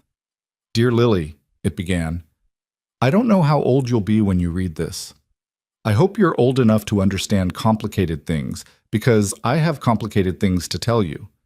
My name is Evelyn Harper, and I'm your grandmother. Not the kind of grandmother who bakes cookies or remembers your birthday. I'm sorry I never got to be that for you. But the biological kind, the one who shares your DNA and your gray-green eyes and probably your stubborn streak, though I can't take credit for that since I never got to influence you growing up. I gave your mother, Emily, up for adoption when I was 17 years old. It was the worst decision and the best decision I ever made. Worse because I spent 25 years wondering about her, loving her from a distance, carrying the weight of that loss like a stone in my chest. Best because she got to grow up with parents who were ready for her, who loved her completely, who gave her the stability I couldn't provide. When I finally found records of Emily, I learned she'd died. I can't describe that pain, Lily.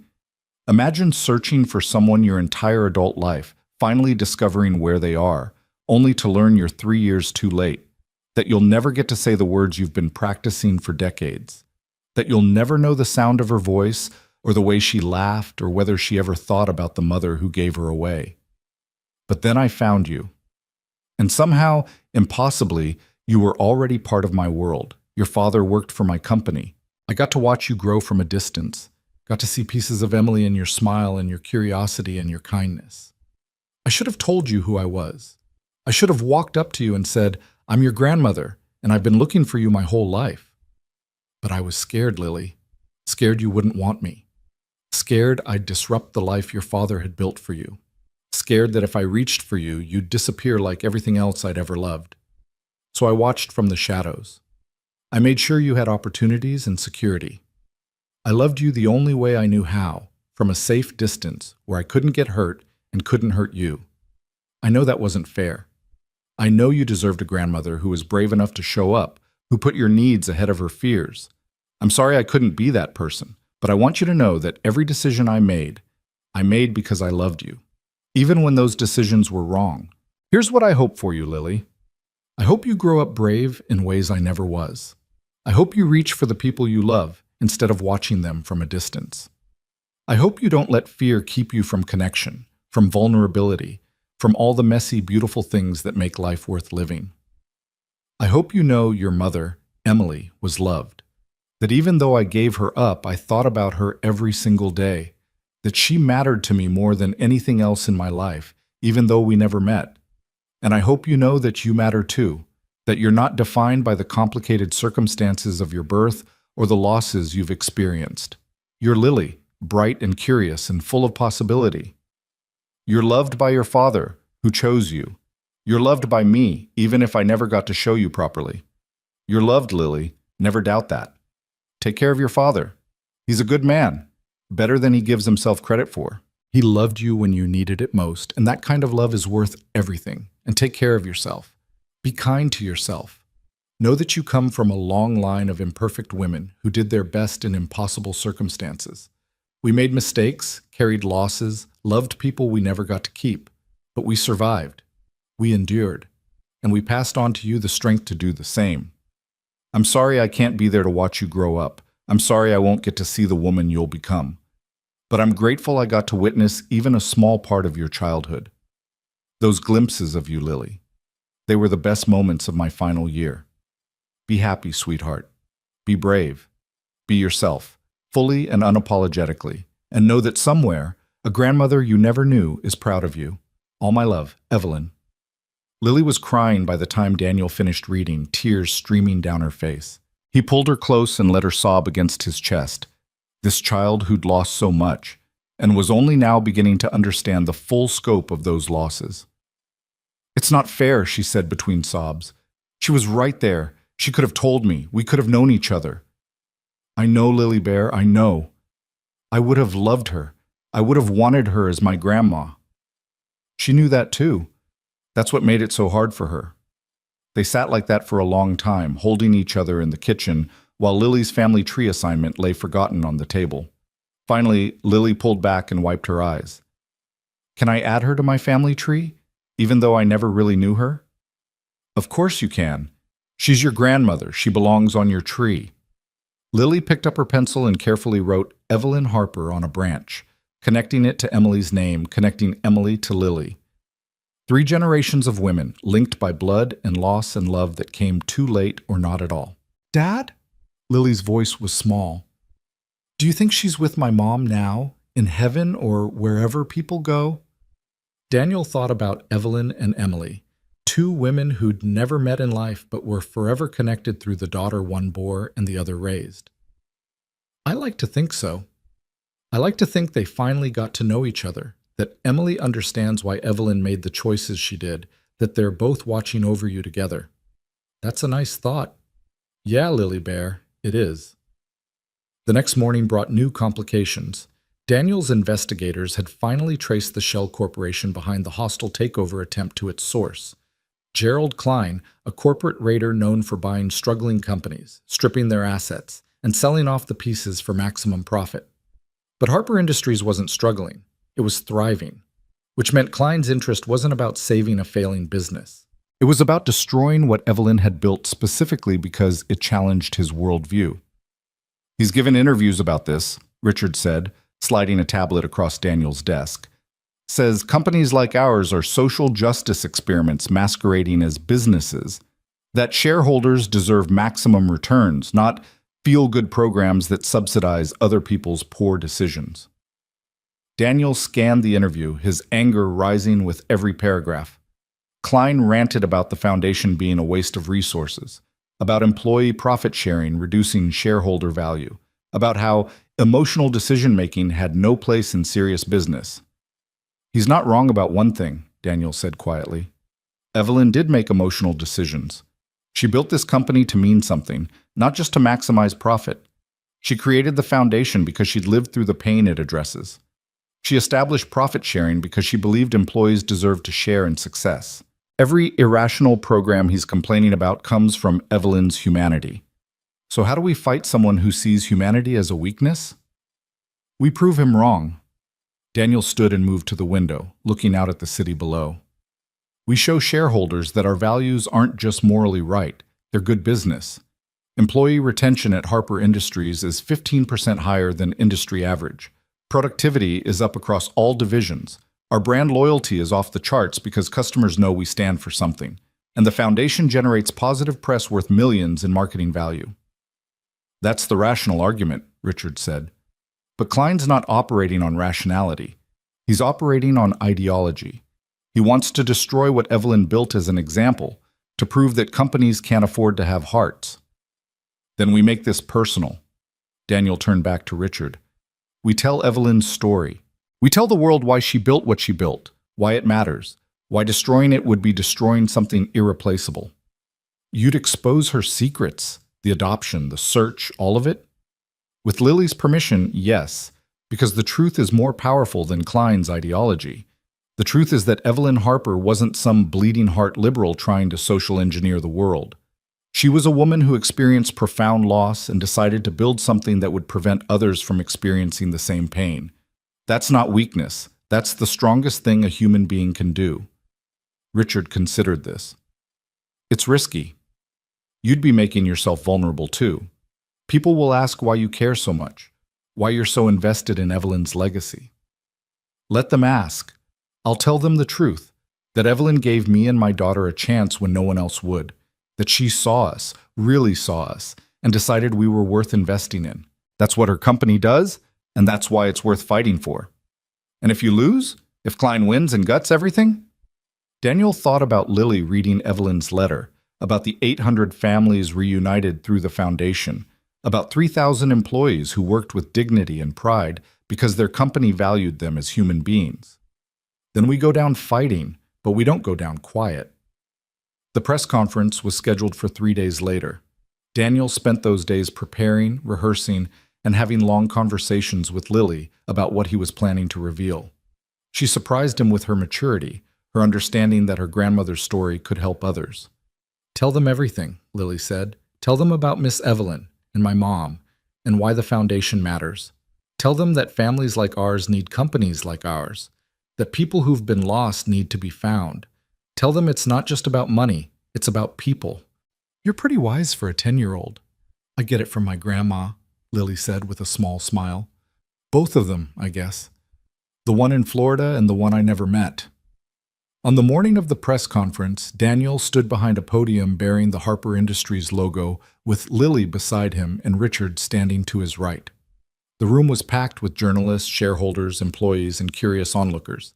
Daniel had prepared remarks, but as he looked out at all those faces, he set his notes aside and spoke from the heart. 3.5 years ago, I was a struggling single father, working as a financial analyst. I was barely making rent, relying on neighbors' kindness to watch my daughter after school, wondering how I'd pay for her future. Then Evelyn Harper promoted me, not because of my MBA or my connections, I didn't have either, but because she saw something in me worth investing in. That promotion changed my life. It gave me stability, security, hope. But it wasn't until after Evelyn died that I understood why she'd done it. You see, Evelyn had a secret. When she was 17, she gave up a daughter for adoption. She spent the next 25 years searching for that daughter, wondering if she was okay, carrying the weight of that loss every single day. When she finally found records of her daughter, Emily, she learned she'd died in a car accident. But Emily had a child, my daughter, Lily. And somehow, through circumstances too complicated to fully explain here, Lily came to work for me before either Evelyn or I knew the connection. Daniel paused, letting this sink in. He could see people leaning forward, journalists scribbling notes, cameras flashing. Evelyn discovered the truth about a year before her death. She realized my daughter was her granddaughter, and she was faced with an impossible choice. Tell us the truth and risk disrupting our lives, or love us from a distance and carry that secret to her grave. She chose the distance. She chose to watch Lily from the shadows, to ensure we were both cared for through promotions and opportunities, but to never claim the relationship she'd searched for her entire adult life. Some of you might see that as cowardice. I see it as sacrifice. Evelyn put our stability ahead of her own happiness. She gave up the chance to be Lily's grandmother because she thought it was the right thing to do. And when she died, she left behind letters explaining everything. She left behind journals chronicling 25 years of searching and longing. She left behind instructions to create the Emily Harper Reed Foundation, named for the daughter she never got to know, designed to help other families avoid the same loss. Daniel looked down at Lily, who nodded encouragingly. He squeezed her hand and continued. Now, there's a man named Gerald Klein who's trying to take over this company. He thinks the foundation is wasteful. He thinks employee profit sharing is foolish. He thinks every decision Evelyn made out of humanity and compassion is a business mistake that needs to be corrected. But here's what Mr. Klein doesn't understand. Evelyn didn't build Harper Industries to be just another soulless corporation chasing quarterly earnings. She built it to mean something. She built it to prove that business could be a force for good, that success and values weren't mutually exclusive, that companies could profit while also caring about people. The Emily Harper Reed Foundation has reunited over 800 families. 800 mothers and daughters, fathers and sons, siblings and cousins who'd been separated by adoption or foster care and never stopped looking for each other. 800 stories of loss transformed into stories of reunion. That's what Evelyn's wasteful program has accomplished in just 3 years, and that's just one initiative. Our employee profit sharing means 3,000 people share in this company's success. Our community investment programs have created jobs in neighborhoods others ignored. Our scholarship fund has sent dozens of kids to college who couldn't have afforded it otherwise. These aren't business mistakes. These are business choices. They're the reason Harper Industries has industry-leading employee retention, customer loyalty, and brand value. They're the reason people want to work here, shop here, invest here. Because we stand for something more than profit. So yes, Mr. Klein is right about one thing. Evelyn Harper made emotional decisions. She built this company from her humanity, her pain, her desperate hope that she could transform loss into meaning. And I'm here to tell you that her approach works, not just morally, but practically. We're more profitable now than we've ever been, precisely because we refuse to treat people as expendable resources. Daniel paused, his voice thickening with emotion. Evelyn never got to be Lily's grandmother in life. She never got to read her bedtime stories or braid her hair or watch her open presents on Christmas morning. She gave up that chance because she thought it was what we needed. But she left us something just as valuable, a company and a foundation built on the belief that every person matters, that every family deserves a chance to be whole, that business success and human dignity can coexist. I'm fighting to preserve that legacy, not because I was in love with Evelyn Harper, though I'll admit I might have been given time. I'm fighting because what she built is worth saving, because 800 families are worth it, because 3,000 employees are worth it, because my daughter deserves to grow up in a world where companies like Harper Industries can exist and thrive. So to our shareholders, I say this: vote your conscience. If you believe profit is the only metric that matters, if you think humanity is a liability rather than an asset, then side with Mr. Klein. Gut our programs, fire our leadership, maximize short-term returns, and damn the consequences. But if you believe businesses should stand for something beyond their bottom line, if you think Evelyn Harper's vision was worth preserving, if you want to be part of something that proves compassion and success can coexist, then stand with us. Stand with the 3,000 employees who depend on this company. Stand with the families waiting for the foundation to help them reunite. Stand with Evelyn's legacy. Because some things are worth more than money. Some stories matter more than quarterly reports. And some losses, like the one Evelyn carried for 25 years, can be transformed into something beautiful if we're brave enough to try. Thank you. The room erupted. Questions flew from every direction, cameras flashing, voices shouting to be heard. But Daniel only saw Lily, looking up at him with pride shining in her eyes, Evelyn's eyes, and knew he'd said exactly what needed to be said. Whatever happened next, they'd face it together. The way Evelyn would have wanted, the way family should. The press conference went viral within hours. By evening, Daniel's face was on every major news network, and the story of Evelyn Harper's secret granddaughter had captured the nation's attention in a way no corporate takeover battle ever had. Social media exploded with hashtags, hashtag Save Harper, Industries, hashtag Evelyn's legacy, #Families Matter, and suddenly the hostile takeover wasn't just a business story anymore. It was a human story, and people cared. Gerald Klein responded with a statement calling Daniel's speech emotional manipulation and a desperate attempt to distract from poor financial stewardship. He doubled down on his position that Harper Industries was mismanaged and that shareholders deserved better returns than warm, fuzzy feelings about reunited families. But the tide had already turned. Shareholders who'd been on the fence started reaching out to Richard, expressing support for maintaining Evelyn's vision. Employees organized rallies outside Harper Industries headquarters, holding signs that read "People over Profits" and "Evelyn's Dream Lives On." The foundation received an influx of donations from strangers who'd been moved by the story, enough to fund operations for the next 5 years. And Lily, his remarkable 10-year-old daughter, became the unexpected face of what they were fighting for. A week after the press conference, a major morning show reached out, requesting an interview with Daniel and Lily together. He was hesitant. She was still a child, and he didn't want to exploit her or put pressure on her that she wasn't ready to handle. But when he asked Lily what she thought, she surprised him again. "I want to do it," she said firmly. "I want people to know about Grandma Evelyn, and I want other kids who don't know where they come from to know that it's okay, that you can have a weird family and still be happy." So they sat on a bright studio couch, across from a sympathetic interviewer named Sarah Chen, no relation to Emily's late husband, though the coincidence made Daniel's chest ache, and told their story to millions of viewers. "Lily, you found out about your grandmother just recently," Sarah said gently. "How did that make you feel?" Lily thought about this carefully, her small face serious. "Sad, mostly, because I wish I could have known her when she was alive, but also happy, because now I know where I come from. I know my mom's name was Emily, and she liked flowers, and she was a teacher. I know my grandma was looking for her for a really long time. I know I come from people who loved each other even when they couldn't be together." "And you're not angry that Evelyn didn't tell you while she was alive?" "I was at first," Lily admitted. "But my dad explained that sometimes grown-ups make mistakes because they're scared. Grandma Evelyn was scared I wouldn't want her, or that telling me would mess up my life." "I get that. I've been scared before too." Sarah turned to Daniel. "You've been raising Lily as a single father while running a major corporation and fighting off a hostile takeover. That's a lot for one person to carry."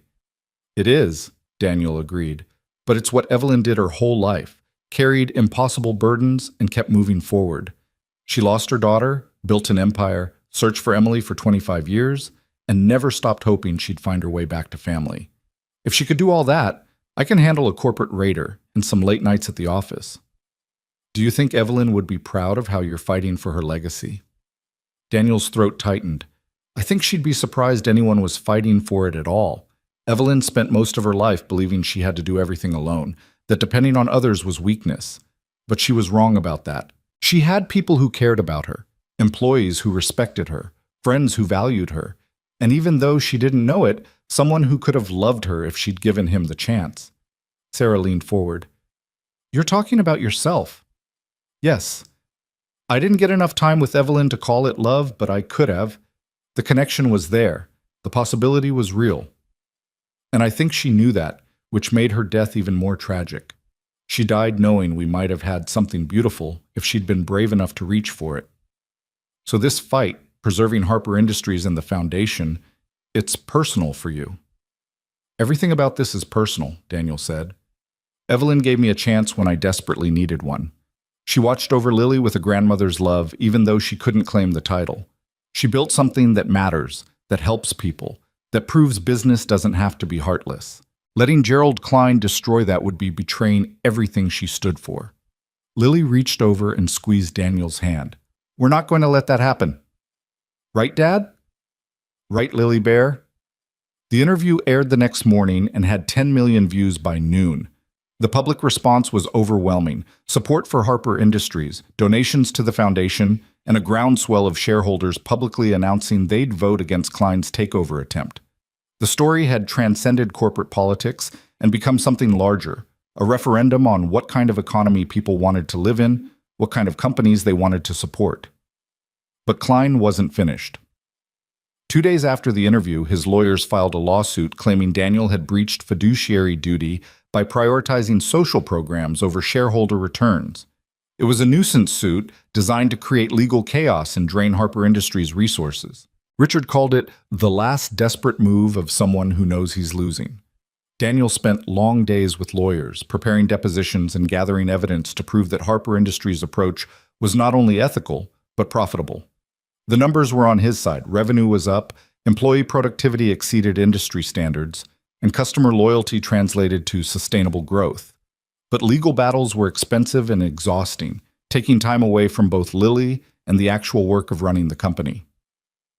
It was during one of these late nights, poring over financial statements in Evelyn's old office, that Daniel found something he'd missed before. Tucked into the back of one of her journals was a sealed envelope marked, "In case they come for what I built." Inside was a letter in Evelyn's handwriting, dated just weeks before her death.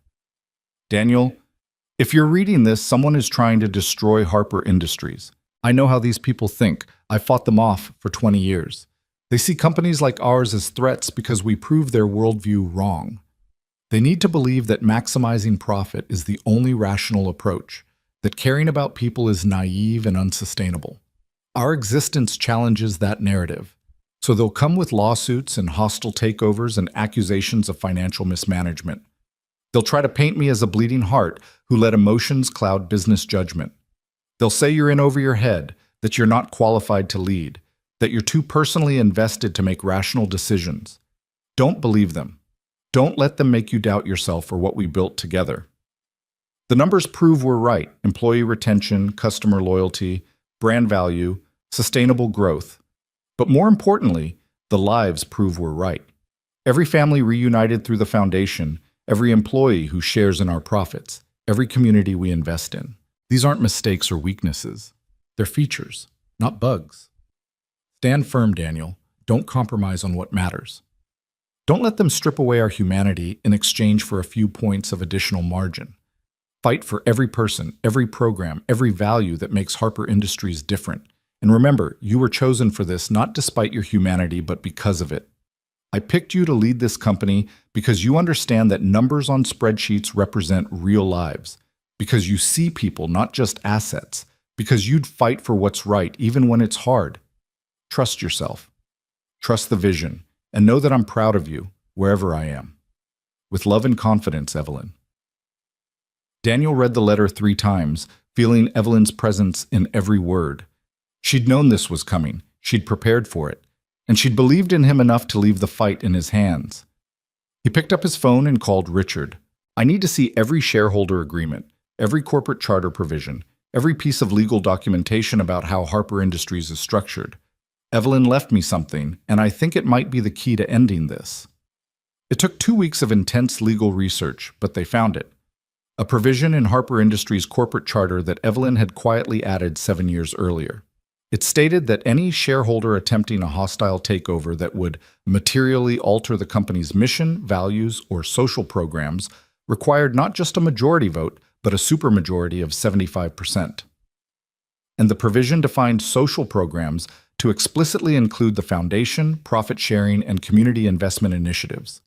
She built in a poison pill, Richard said, almost laughing with relief. Evelyn saw this coming years ago and made it nearly impossible for raiders like Klein to succeed. Can he challenge this in court? He can try, but charter provisions are notoriously difficult to overturn. And with the public support you've generated, with shareholders actively opposing the takeover, Klein would need to convince 75% of investors that destroying Evelyn's legacy is worth it. That's not going to happen. Daniel felt something unknot in his chest. She protected it. Even from the grave, she protected what she built. She protected you too, Richard said quietly. This provision wasn't just about the company. It was about making sure whoever came after her could continue the mission without being forced to compromise. She knew you'd fight for this, and she made sure you'd have the tools to win. The shareholder vote was held 6 weeks after Daniel's press conference. Klein needed 75% to force restructuring.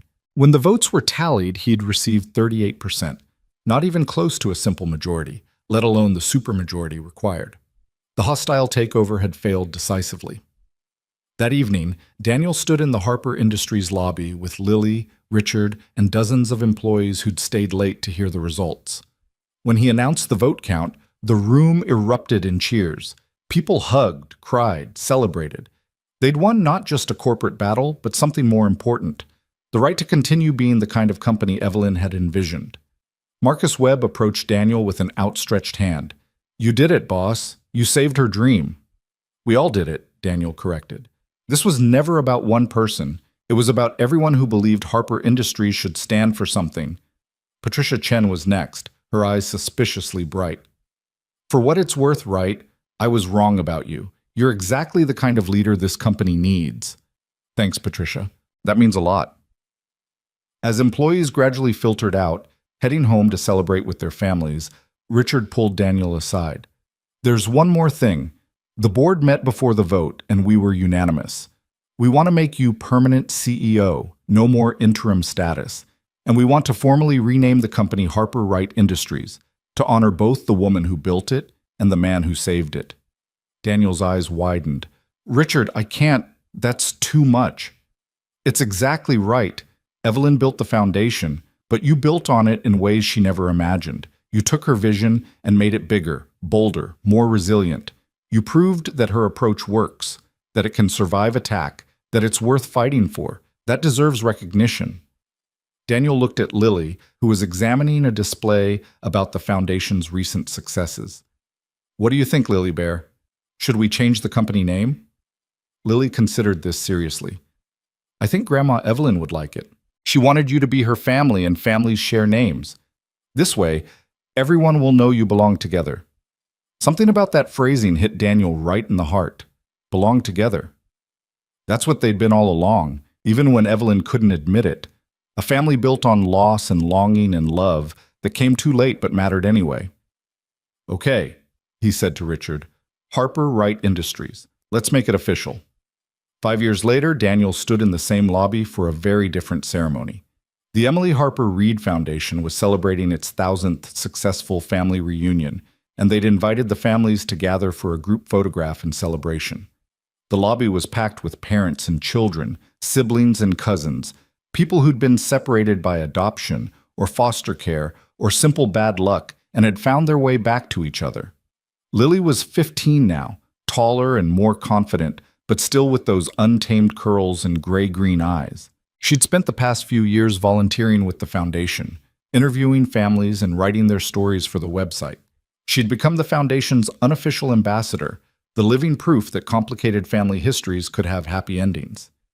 "Dad, they're ready for your speech," she said, tugging his sleeve the way she had as a child. Daniel moved to the podium and looked out at the sea of reunited families. 1,000 stories of loss transformed into connection. 1,000 people who'd been searching and finally found what they were looking for. 8 years ago, he began, a woman named Evelyn Harper died without ever meeting the daughter she'd given up for adoption 25 years earlier. She spent most of her adult life searching, wondering, hoping she'd get a chance to explain, to apologize, to connect. She never got that chance. But before she died, Evelyn did something remarkable. She created this foundation named for the daughter she never knew, designed to help other families avoid the same loss. She couldn't reunite with Emily, but she could help 1,000 other families find their way back to each other. Today we're celebrating the 1,000th family reunited through the Emily Harper Reed Foundation. 1,000 mothers and daughters, fathers and sons, siblings and relatives who'd been separated and never stopped looking. 1,000 stories that could have ended in permanent loss but ended in reunion instead. That's Evelyn's legacy. Not just the company she built or the fortune she accumulated, but these 1,000 stories, these 1,000 families who got the chance she never had. Daniel paused, emotion thickening his voice. My daughter Lily is Evelyn's granddaughter. Evelyn found her a year before she died, but was too afraid to reveal the connection. She loved Lily from a distance, provided for her secretly, and died without ever getting to be her grandmother in the way she wanted. That loss is real and it's permanent. Lily will never have memories of baking cookies with Grandma Evelyn, or hearing her stories or feeling her arms around her. That's the tragedy we can't undo. But we can honor it. We can take that loss and transform it into something that prevents other families from experiencing the same pain. We can make Evelyn's search, her 25 years of longing and hoping and never giving up, mean something beyond her personal story. These 1,000 families are her memorial. These reunions are her legacy.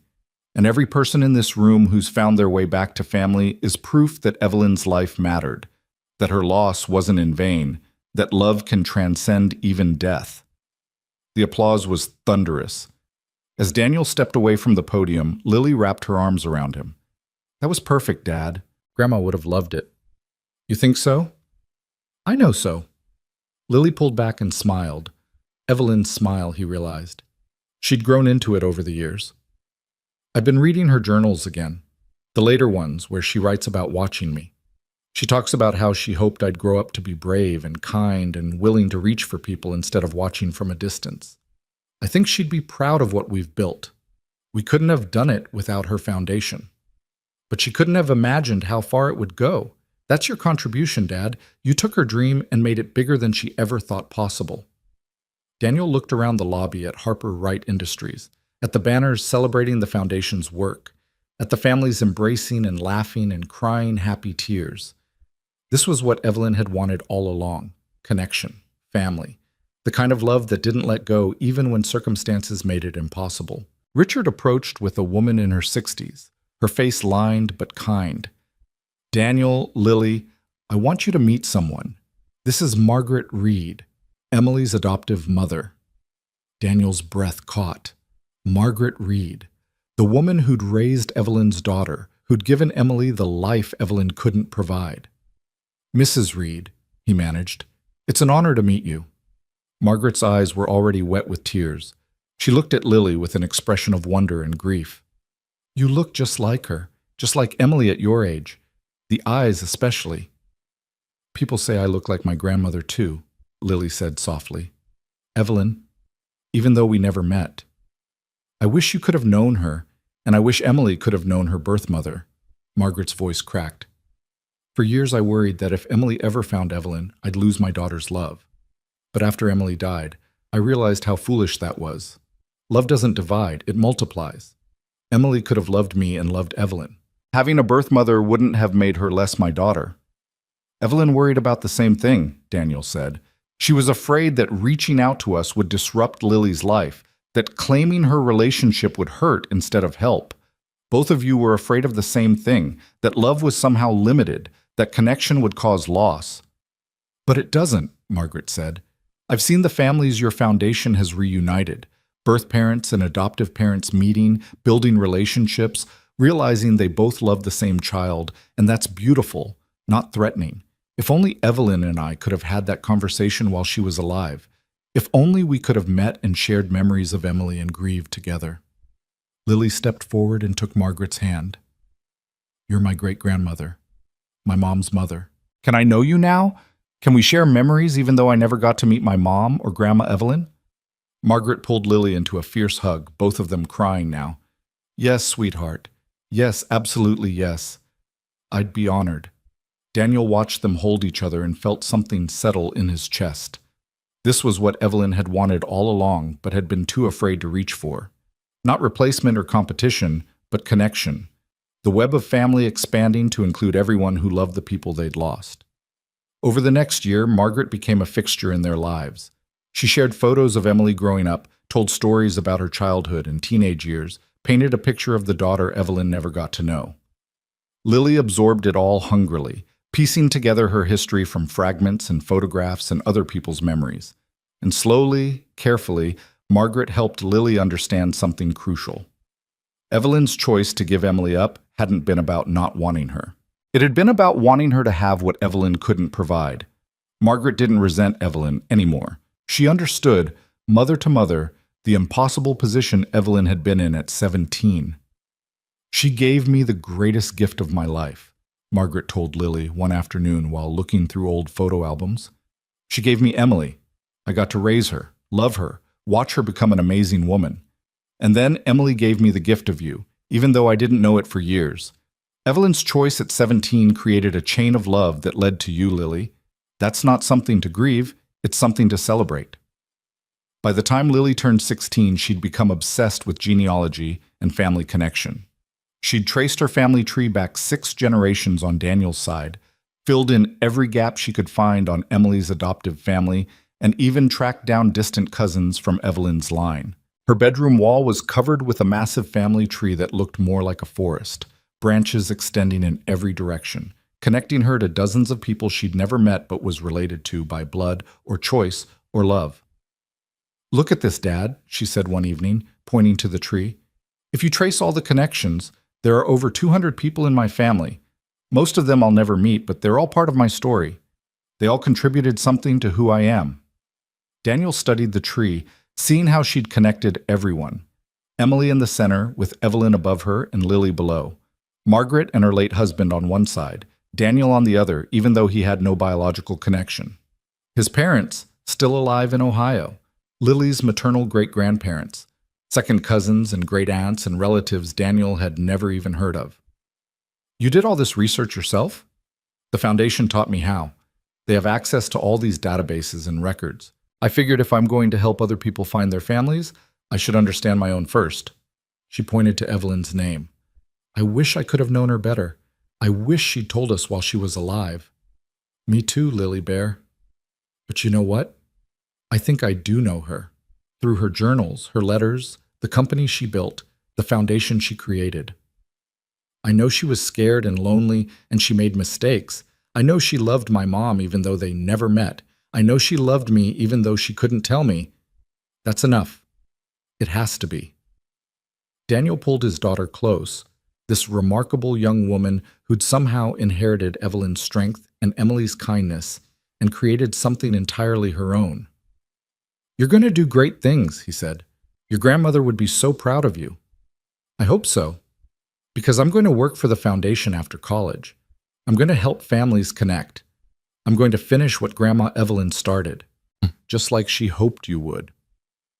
2 years later, on what would have been Evelyn's 50th birthday, Harper Wright Industries unveiled a statue in the headquarters lobby.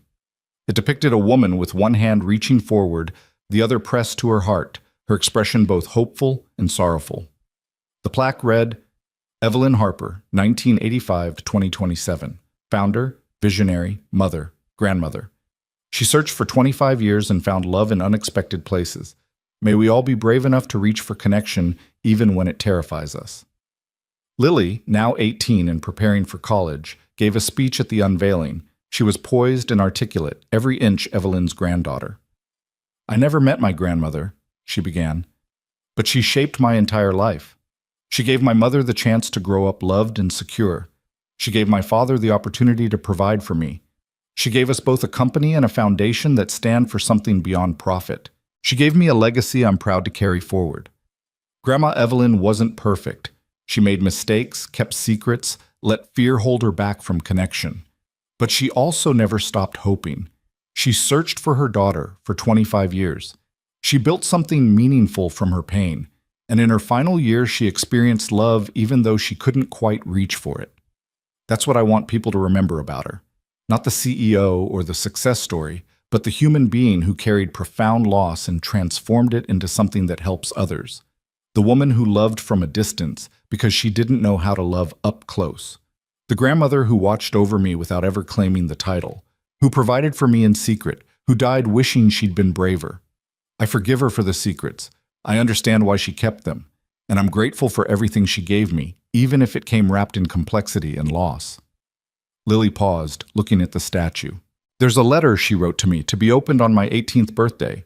I read it last week, and there was one line that stayed with me. She wrote, "Be brave in ways I never was. Reach for people instead of watching from a distance. Don't let fear keep you from connection." So that's what I'm going to do. I'm going to be brave.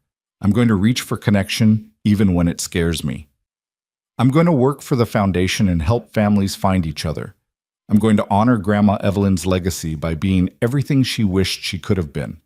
And maybe someday, when I have children of my own, I'll tell them about their great-grandmother who loved them before they were even born, who built something beautiful from her pain, who taught us all that family isn't just about biology or proximity. It's about love that endures even when circumstances make it impossible. Thank you, Grandma Evelyn, for everything. I hope wherever you are, you finally got to meet my mom. I hope you're both proud of what we've built in your names. And I hope you know that you were never invisible. You were seen, you were loved, and you mattered more than you ever understood. The crowd erupted in applause. Daniel watched his daughter with tears streaming down his face, overwhelmed by how much she'd grown, how deeply she understood what Evelyn had tried to build.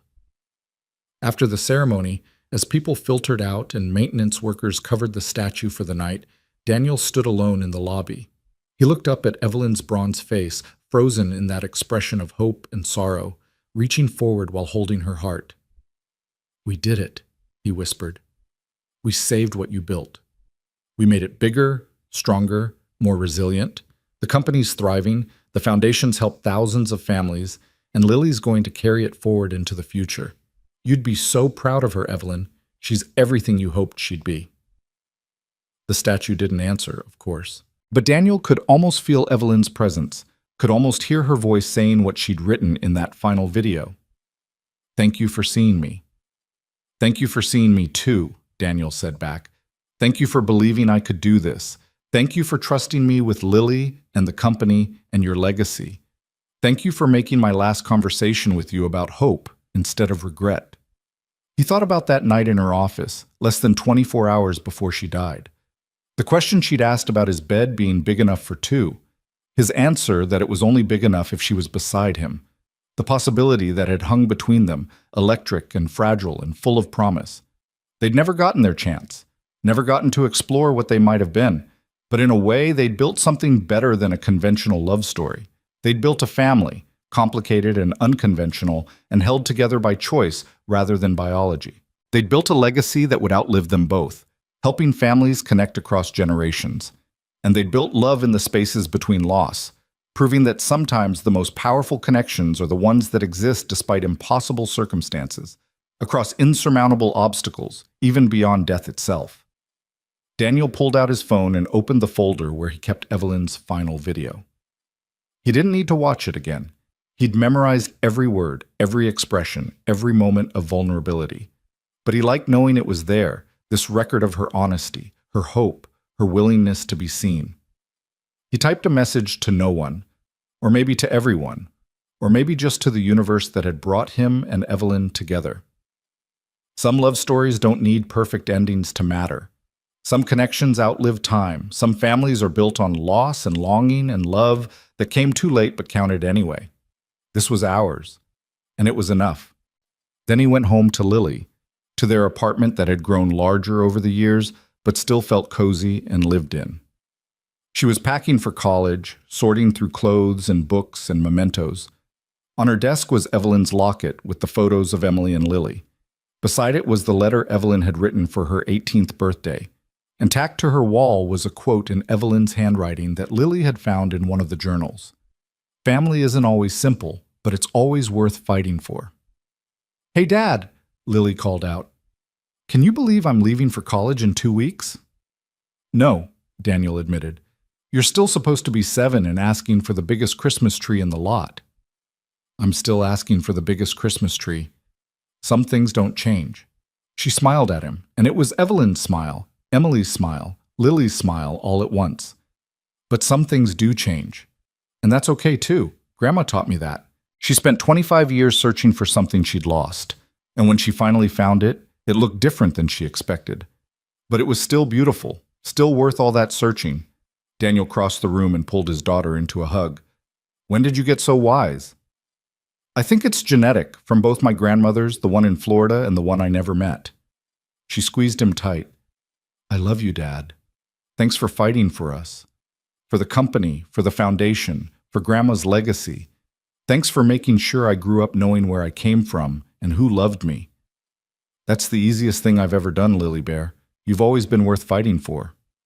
They stood like that for a long moment, father and daughter, their lives intertwined with a woman neither of them had known well enough, but who'd connected them in ways that transcended death. Evelyn Harper had died without getting to be Lily's grandmother, without exploring what she and Daniel might have become, without speaking the words she'd spent years wanting to say. But she'd left them something just as valuable, a foundation built on hope, a company that proved business could have heart, and a family that existed not despite its complications but because of them.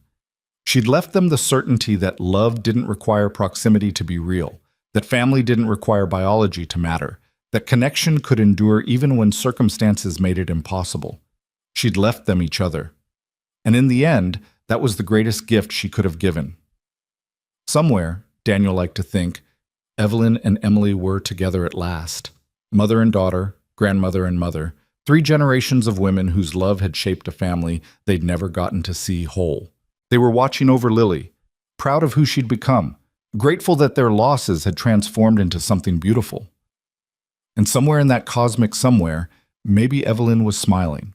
Maybe she finally understood that she hadn't been invisible after all, that she'd been seen, loved, remembered, that her life had mattered not just for what she built, but for who she loved and who loved her back, even if that love came wrapped in complications and impossible circumstances.